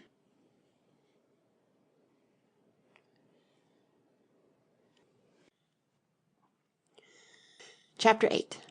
It's My Own Invention. After a while the noise seemed gradually to die away, till all was dead silence, and Alice lifted up her head in some alarm. There was no one to be seen, and her first thought was that she must have been dreaming about the Lion and the Unicorn and those queer Anglo-Saxon messengers. However, there was the great dish still lying at her feet, on which she had tried to cut the plum cake. "So I wasn't dreaming after all," she said to herself, unless we're all part of the same dream. Only I do hope it's my dream, and not the Red King's. I don't like belonging to another person's dream. she went on, in a rather complaining tone. "I've a great mind to go and wake him, and see what happens." At this moment her thoughts were interrupted by a loud shouting of "Ahoy! Ahoy! Check!" and a knight, dressed in crimson armour, came galloping down upon her, brandishing a great club. Just as he reached her, the horse stopped suddenly. "You're my prisoner!" the knight cried, as he tumbled off his horse. Startled as she was, Alice was more frightened for him than for herself at the moment, and watched him with some anxiety as he mounted again. As soon as he was comfortably in the saddle, he began once more, "You're my—" But here another voice broke in, "Ahoy! Ahoy! Check!" and Alice looked round in some surprise for the new enemy. This time it was a white knight. He drew up at Alice's side, and tumbled off his horse just as the red knight had done. Then he got on again, and the two knights sat and looked at each other for some time without speaking. Alice looked from one to the other in some bewilderment. "She's my prisoner, you know," the red knight said at last. "Yes, but then I came and rescued her," the white knight replied. "Well, we must fight for her then," said the red knight, as he took up his helmet, which hung from the saddle, and was something the shape of a horse's head, and put it on. "You will observe the rules of battle, of course," the white knight remarked, putting on his helmet too. "I always do," said the red knight, and they began banging away at each other with such fury that Alice got behind a tree to be out of the way of the blows. "I wonder, now, what the rules of battle are," she said to herself as she watched the fight, timidly peeping out from her hiding-place. "One rule seems to be that if one knight hits the other he knocks him off his horse, and if he misses he tumbles off himself, and another rule seems to be that they hold their clubs with their arms as if they were Punch and Judy. What a noise they make when they tumble, just like a whole set of fire-irons falling into the fender. And how quiet the horses are! They let them get on and off them just as if they were tables." Another rule of battle that Alice had not noticed seemed to be that they always fell on their heads, and the battle ended with their both falling off in this way, side by side. When they got up again they shook hands, and then the red knight mounted and galloped off. "It was a glorious victory, wasn't it?" said the white knight, as he came up panting. "I don't know," Alice said doubtfully. "I don't want to be anybody's prisoner. I want to be a queen." "So you will when you've crossed the next brook," said the white knight. "I'll see you safe to the end of the wood, and then I must go back, you know. That's the end of my move." "Thank you very much," said Alice. "May I help you off with your helmet?"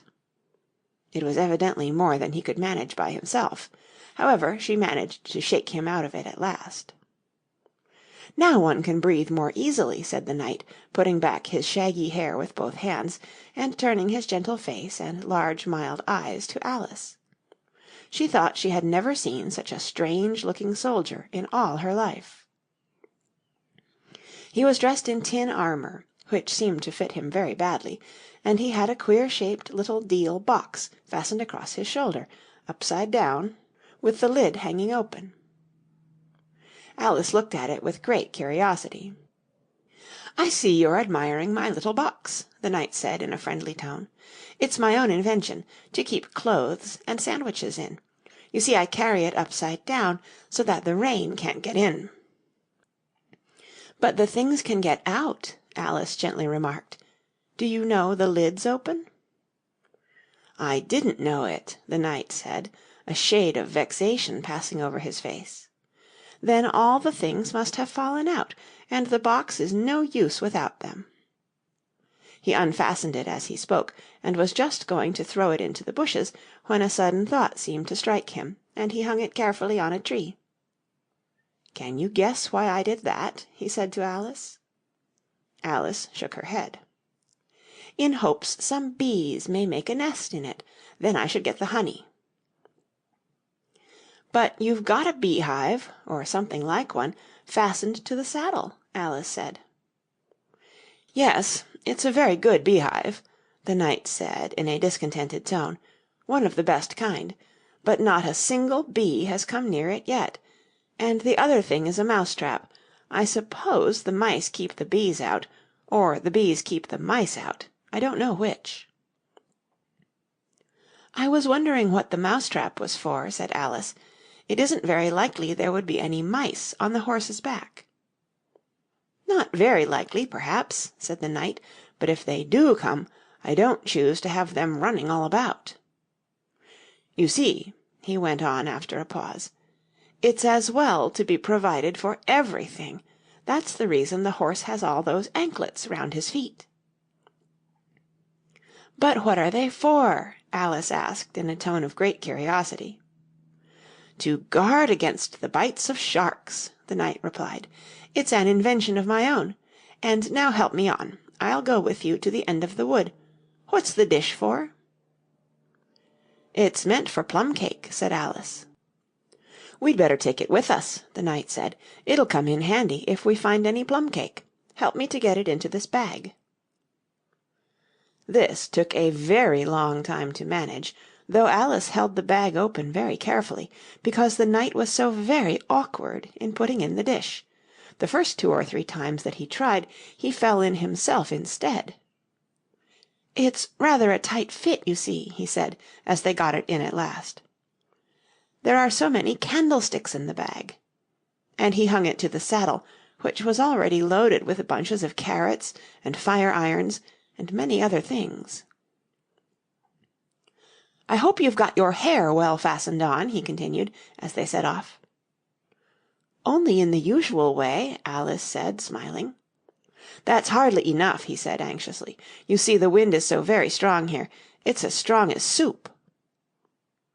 "Have you invented a plan for keeping the hair from being blown off?" Alice inquired. "Not yet," said the knight, "but I've got a plan for keeping it from falling off."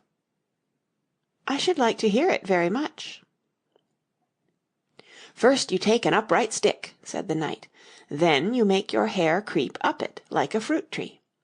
Now, the reason hair falls off is because it hangs down. Things never fall upwards, you know. It's a plan of my own invention. You may try it if you like." It didn't sound a comfortable plan, Alice thought, and for a few minutes she walked on in silence, puzzling over the idea, and every now and then stopping to help the poor knight, who certainly was not a good rider.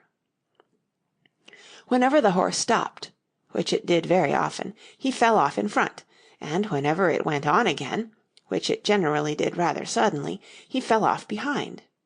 Otherwise he kept on pretty well, except that he had a habit of now and then falling off sideways, and as he generally did this on the side on which Alice was walking, she soon found that it was the best plan not to walk quite close to the horse.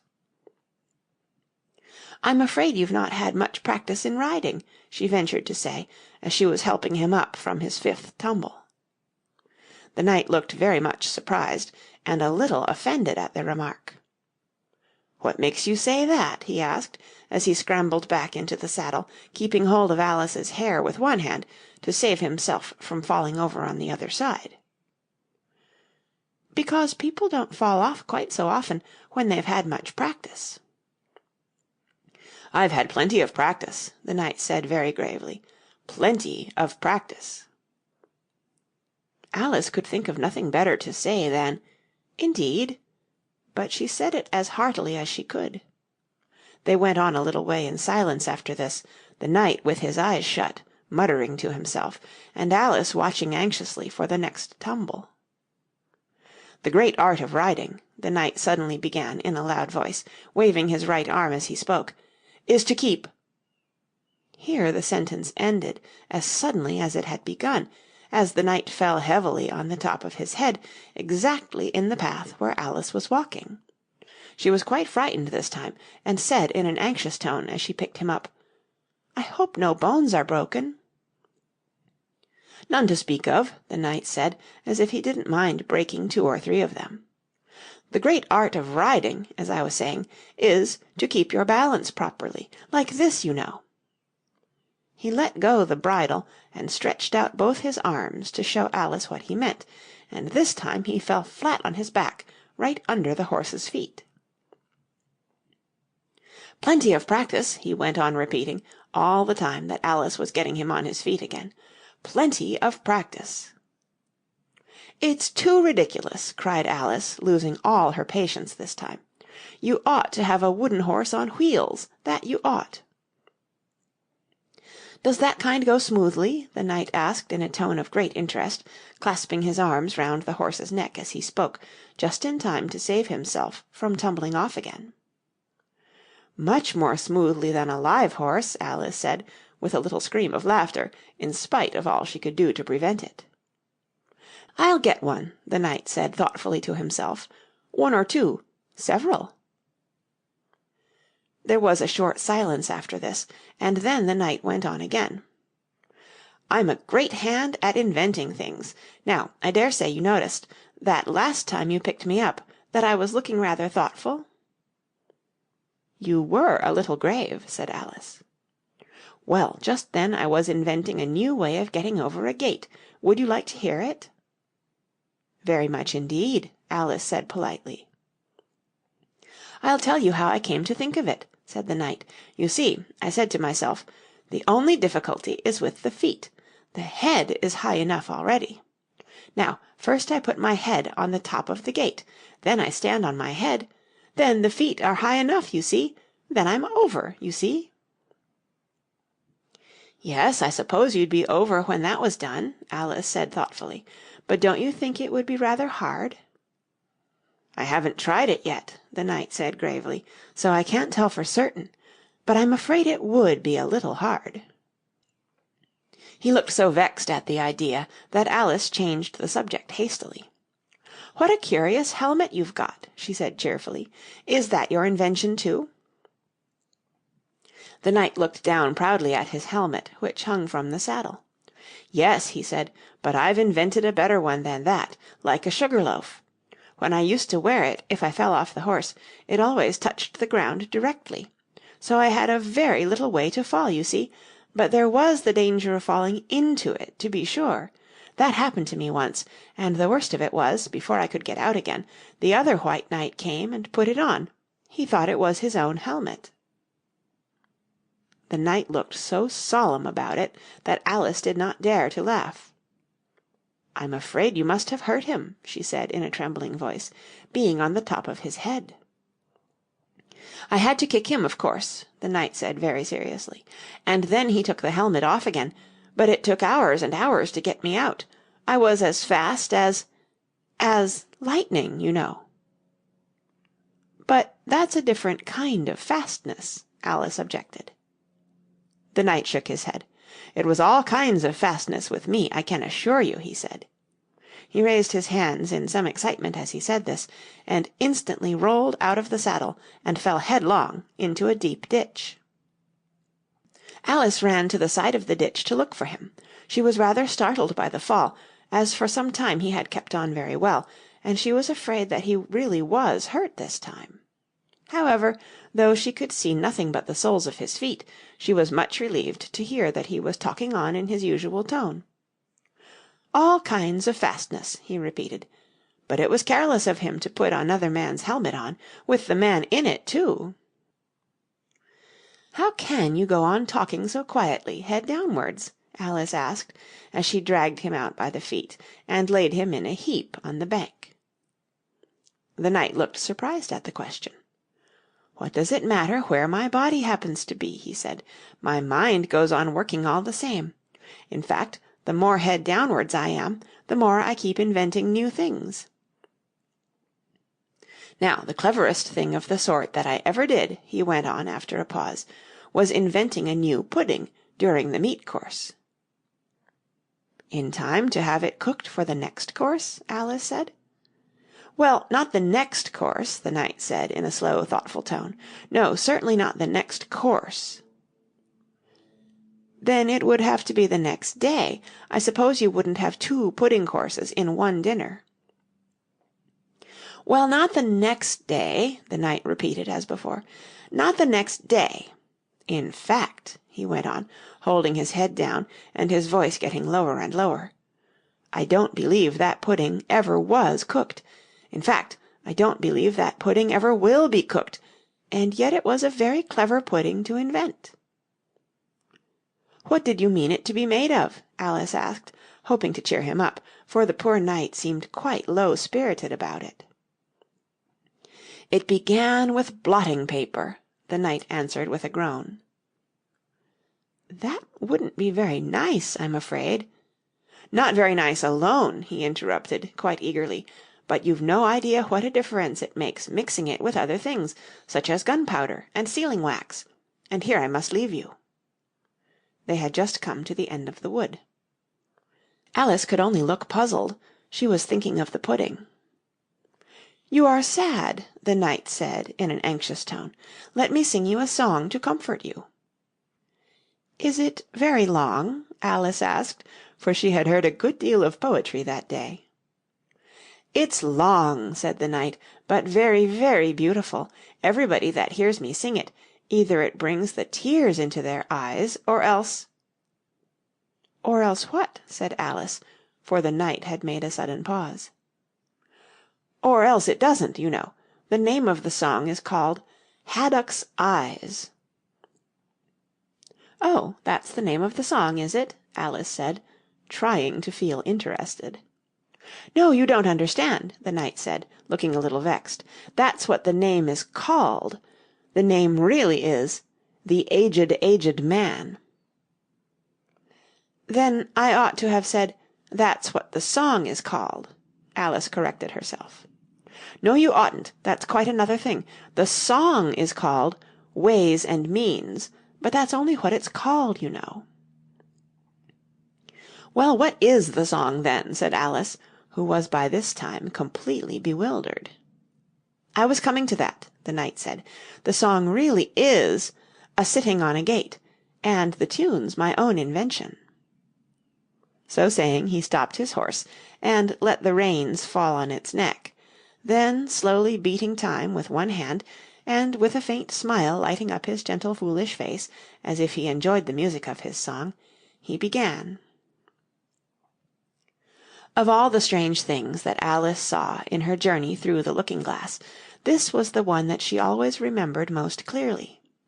Years afterwards she could bring the whole scene back again, as if it had been only yesterday, the mild blue eyes and kindly smile of the knight, the setting sun gleaming through his hair and shining on his armour in a blaze of light that quite dazzled her, the horse moving quietly about, with the reins hanging loose on his neck, cropping the grass at her feet, and the black shadows of the forest behind.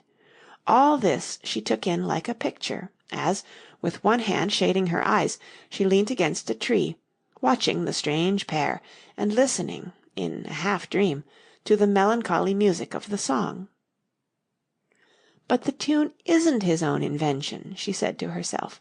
"It's I give thee all, I can no more." She stood and listened very attentively, but no tears came into her eyes. "I'll tell thee everything I can, there's little to relate. I saw an aged man a-sitting on a gate. 'Who are you, aged man?' I said, 'and how is it you live?' And his answer trickled through my head like water through a sieve. He said, 'I look for butterflies that sleep among the wheat. I make them into mutton pies, and sell them in the street. I sell them unto men,' he said, 'who sail on stormy seas, and that's the way I get my bread, a trifle, if you please.' But I was thinking of a plan to dye one's whiskers green, and always use so large a fan that they could not be seen. So having no reply to give to what the old man said, I cried, 'Come tell me how you live,' and thumped him on the head. His accent smiled, took up the tale. He said, 'I go my ways, and when I find a mountain rill, I set it in a blaze. And thence they make a stuff they call Rollin's Macassar oil, yet tuppence halfpenny is all they give me for my toil.' But I was thinking of a way to feed oneself on batter, and so go on from day to day, getting a little fatter. I shook him well from side to side, until his face was blue. 'Come, tell me how you live,' I cried, 'and what it is you do.' He said, 'I hunt for haddock's eyes among the heather bright, and work them into waistcoat buttons in the silent night. and these I do not sell for gold or coin of silvery shine, but for a copper halfpenny, and that will purchase 9. I sometimes dig for buttered rolls, or set limed twigs for crabs. I sometimes search the grassy knolls for wheels of hansom cabs. And that's the way," he gave a wink, "by which I get my wealth, and very gladly will I drink your honour's noble health." I heard him then, for I had just completed my design to keep the Menai Bridge from rust by boiling it in wine.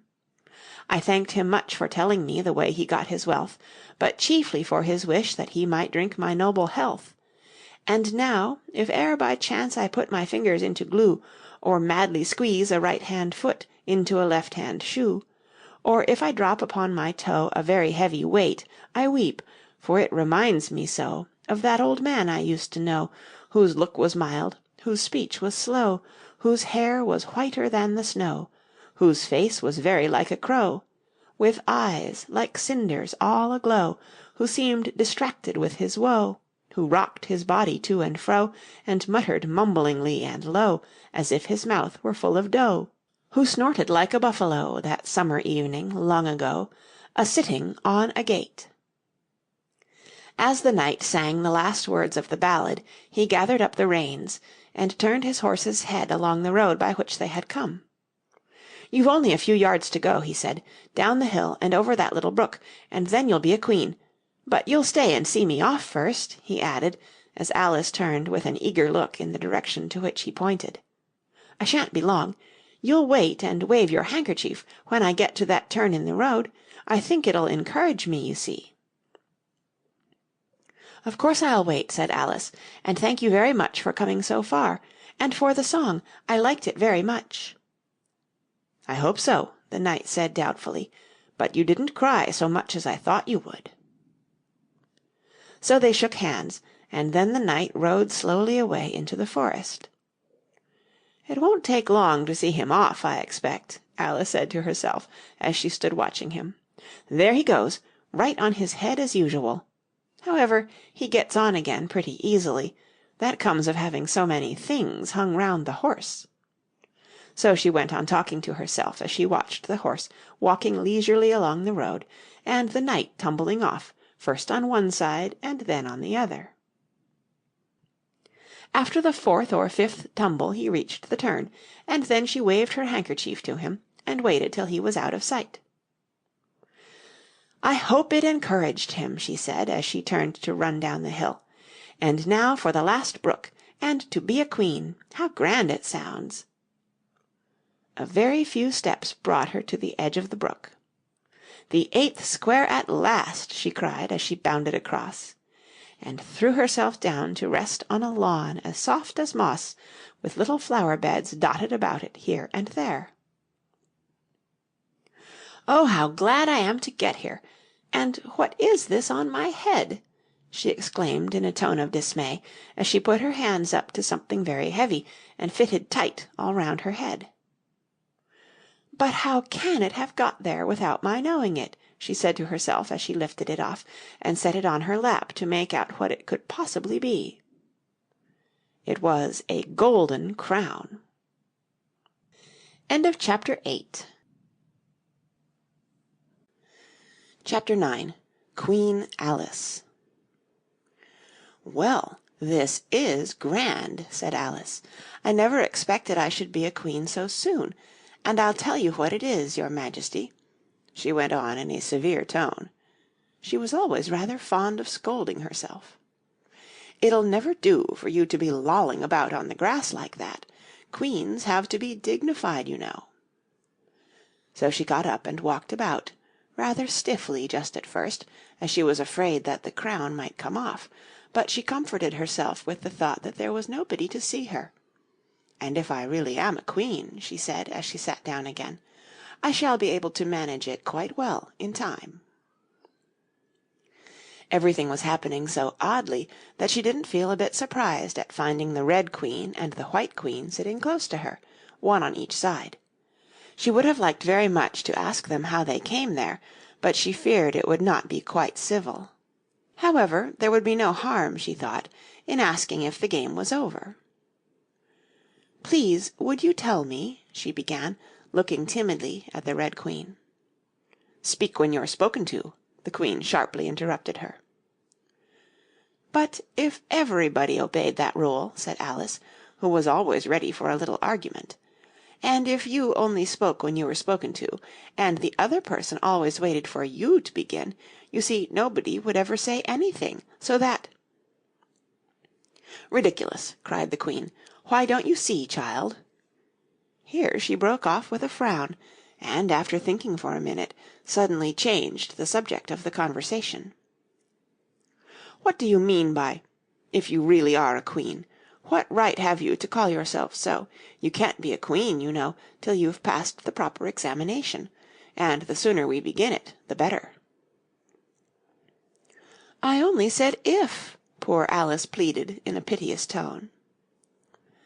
The two queens looked at each other, and the Red Queen remarked, with a little shudder, "She says she only said if." "But she said a great deal more than that," the White Queen moaned, wringing her hands.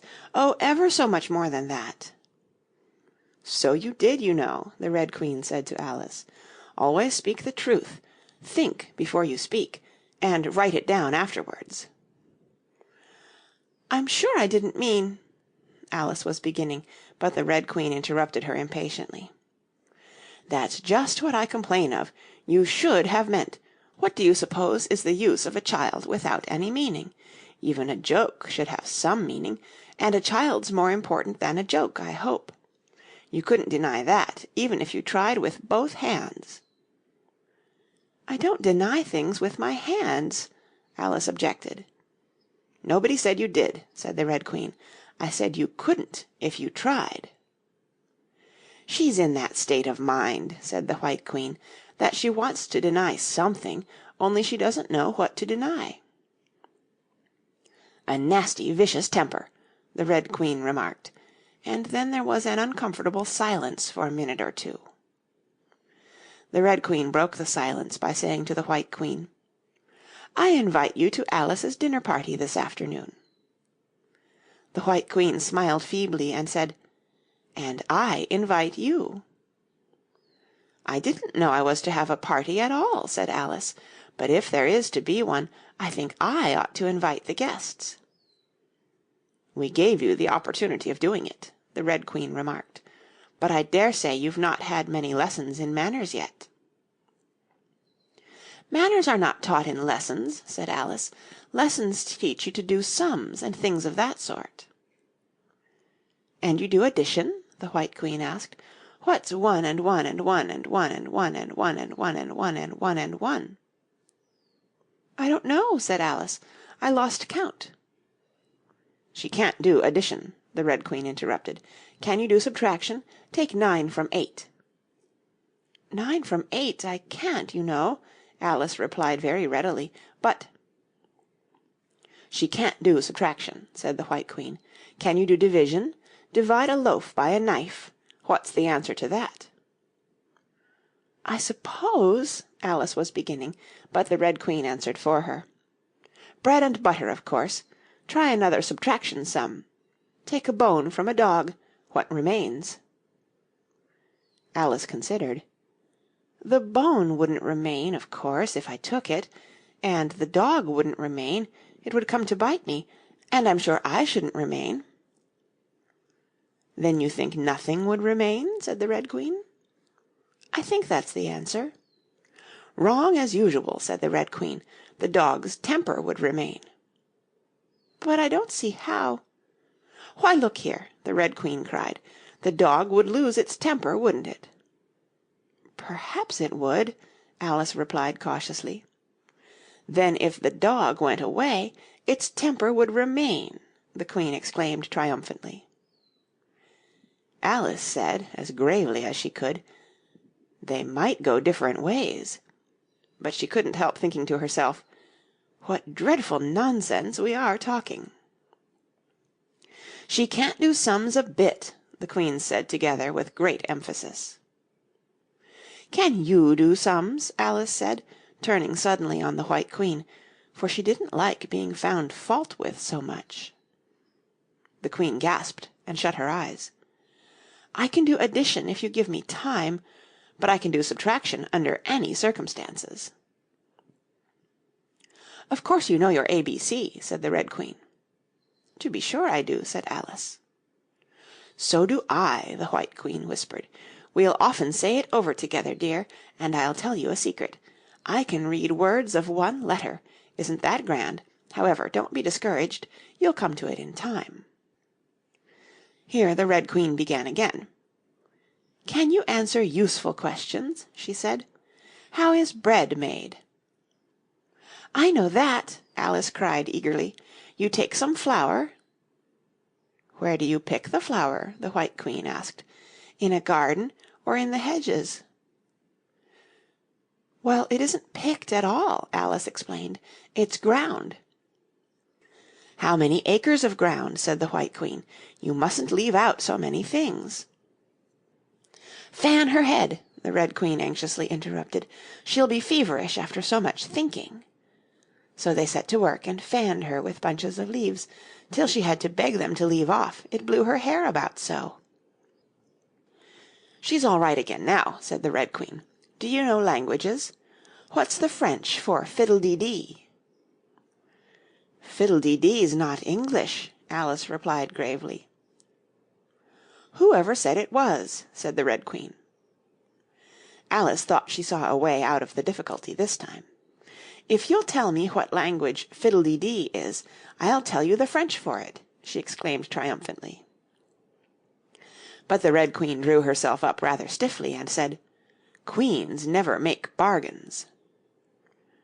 "I wish queens never asked questions," Alice thought to herself.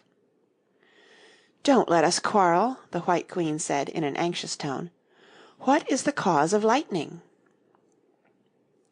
"The cause of lightning," Alice said very decidedly, for she felt quite certain about this, "is the thunder. No, no," she hastily corrected herself.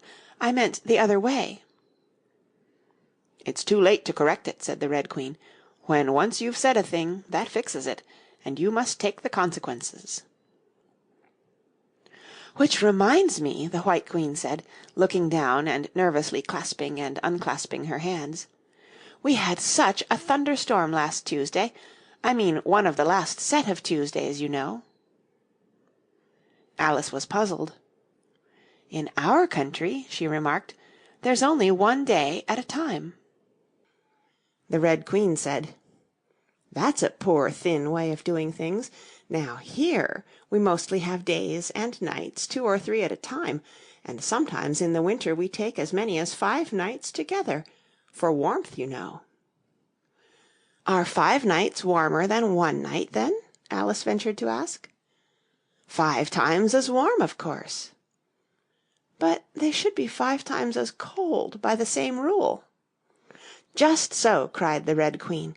5 times as warm and 5 times as cold, just as I'm 5 times as rich as you are, and 5 times as clever."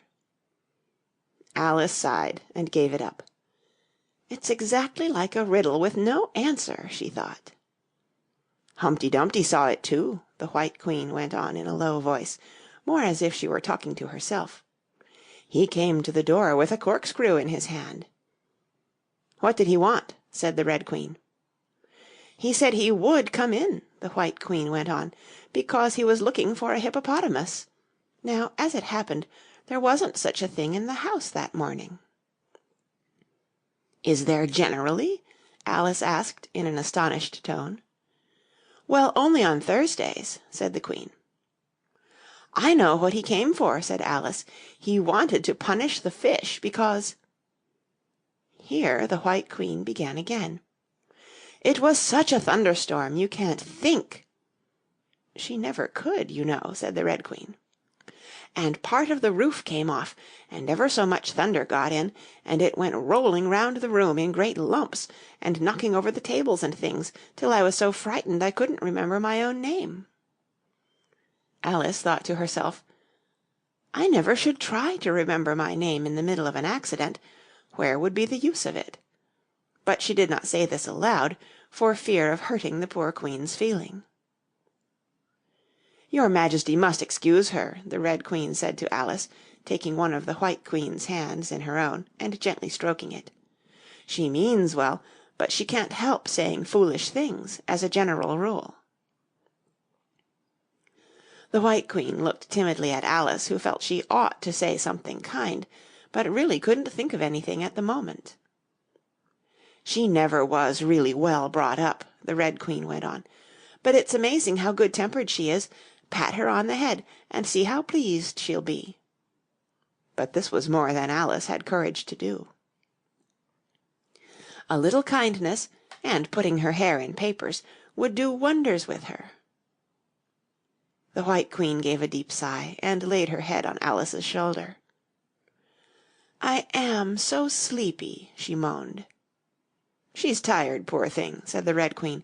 "Smooth her hair, lend her your nightcap, and sing her a soothing lullaby."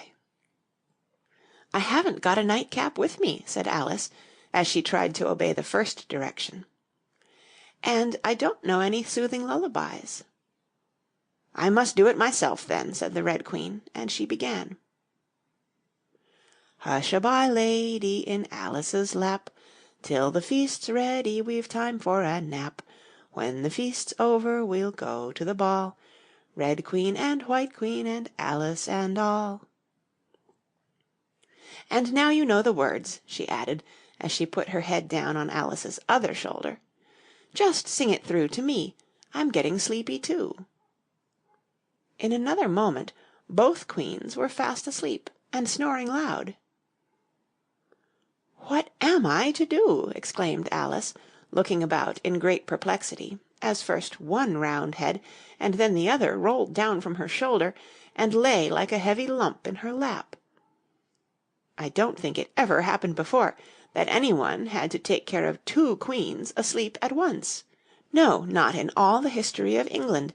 It couldn't, you know, because there never was more than one queen at a time.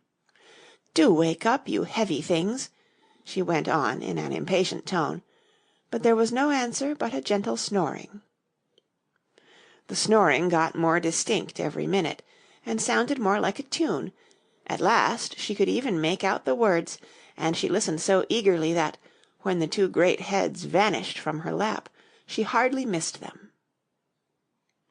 She was standing before an arched doorway over which were the words "Queen Alice" in large letters, and on each side of the arch there was a bell handle. One was marked "Visitor's Bell," and the other "Servant's Bell." "I'll wait till the song's over," thought Alice, "and then I'll ring the... Which bell must I ring?" she went on, very much puzzled by the names. "I'm not a visitor, and I'm not a servant. There ought to be one marked Queen, you know." Just then the door opened a little way, and a creature with a long beak put its head out for a moment and said, "No admittance till the week after next," and shut the door again with a bang.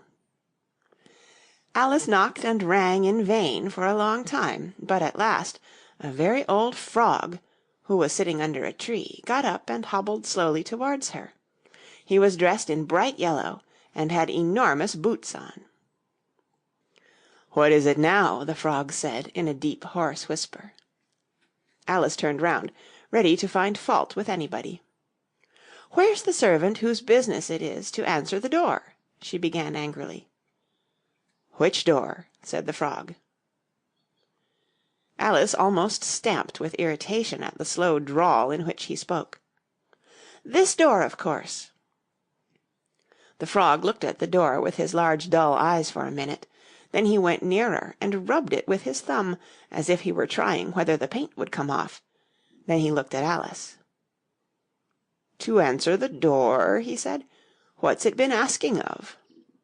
He was so hoarse that Alice could scarcely hear him.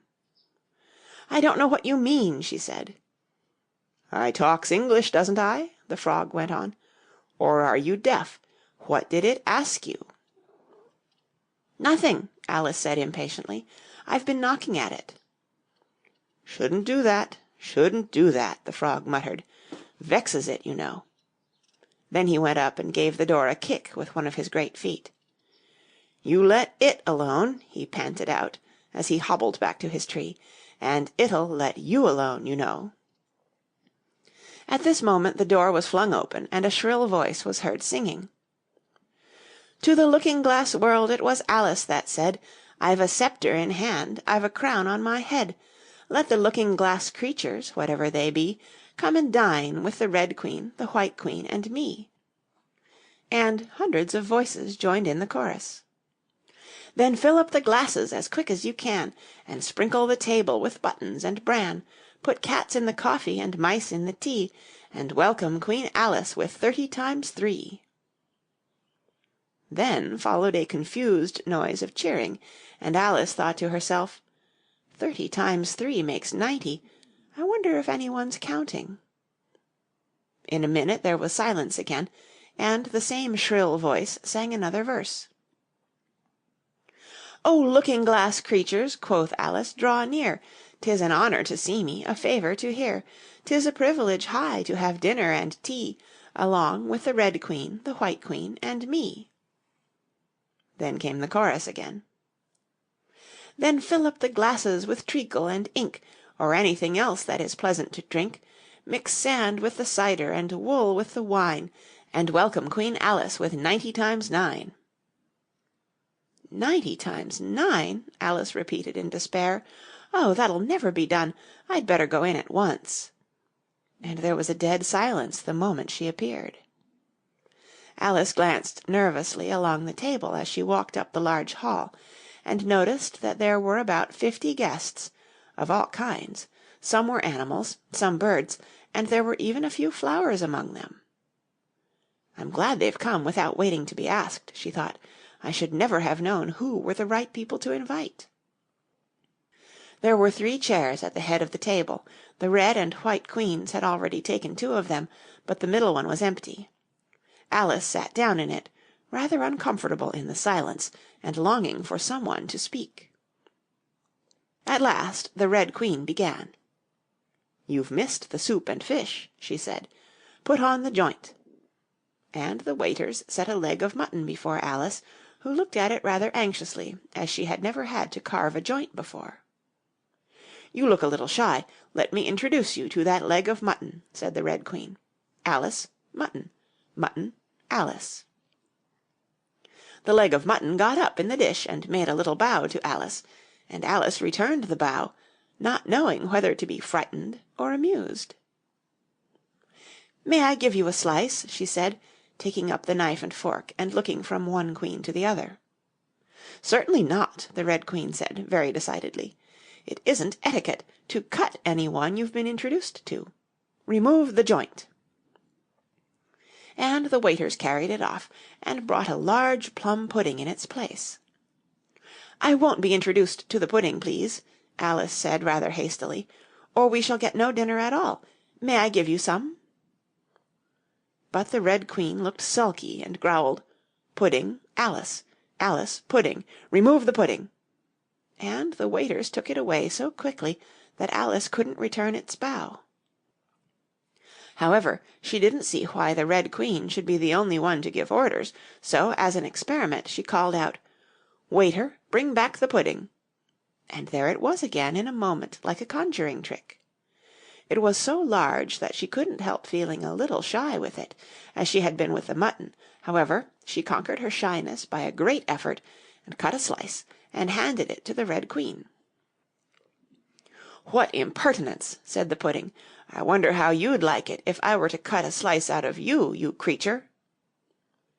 It spoke in a thick, suety sort of voice, and Alice hadn't a word to say in reply. She could only sit and look at it and gasp. "Make a remark," said the Red Queen. "It's ridiculous to leave all the conversation to the pudding." "Do you know, I've had such a quantity of poetry repeated to me to-day," Alice began, a little frightened at finding that, the moment she opened her lips, there was dead silence, and all eyes were fixed upon her. "And it's a very curious thing, I think. Every poem was about fishes in some way. Do you know why they're so fond of fishes all about here?" She spoke to the Red Queen, whose answer was a little wide of the mark. "As to fishes," she said, very slowly and solemnly, putting her mouth close to Alice's ear, Her White Majesty knows a lovely riddle, all in poetry, all about fishes. Shall she repeat it?"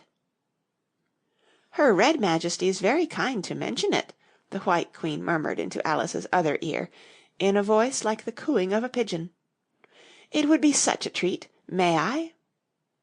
"Please do," Alice said very politely. The White Queen laughed with delight and stroked Alice's cheek. Then she began.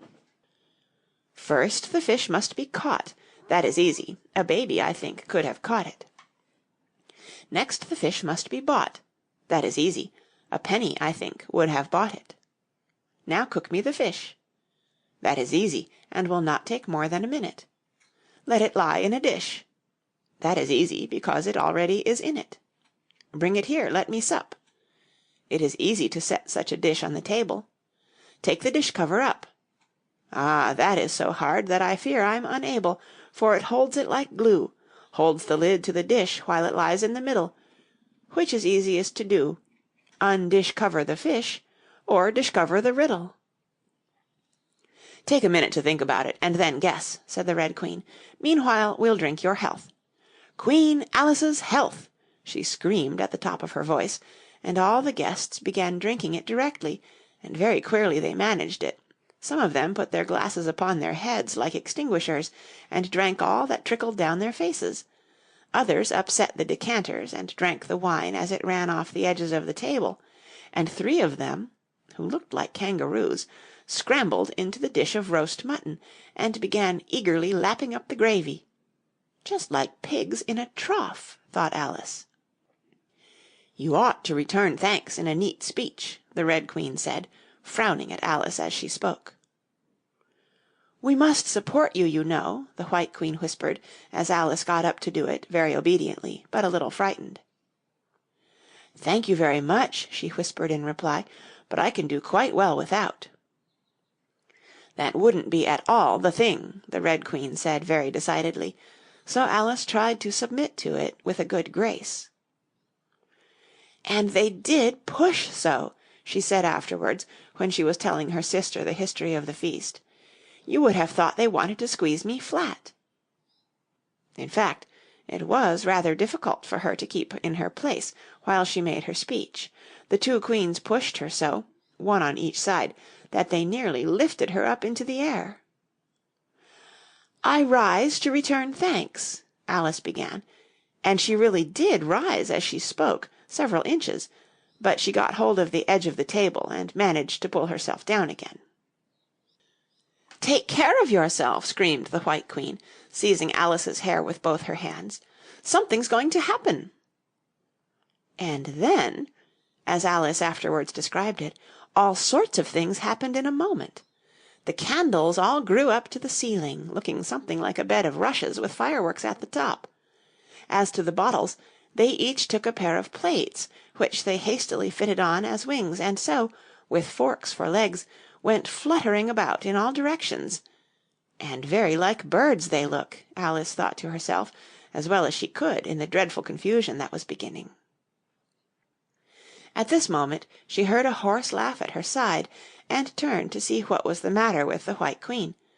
But instead of the Queen, there was the leg of mutton sitting in the chair.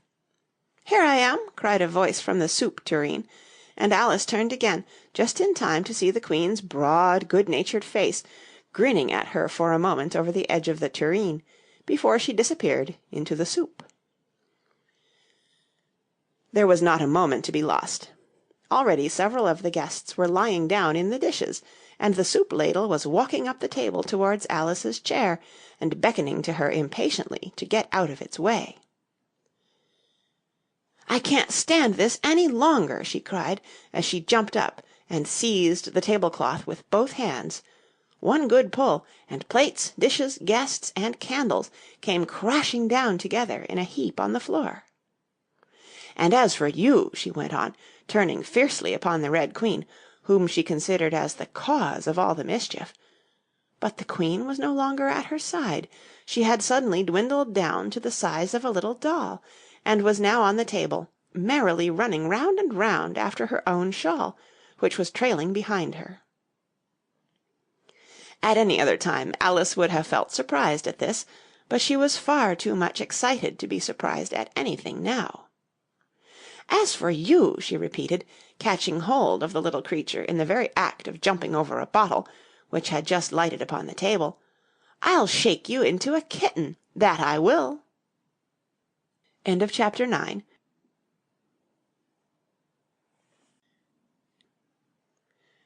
Chapter 10. Shaking. She took her off the table as she spoke, and shook her backwards and forwards with all her might. The Red Queen made no resistance whatever, only her face grew very small, and her eyes got large and green, and still, as Alice went on shaking her, she kept on growing shorter, and fatter, and softer, and rounder, and... Chapter 11. Waking.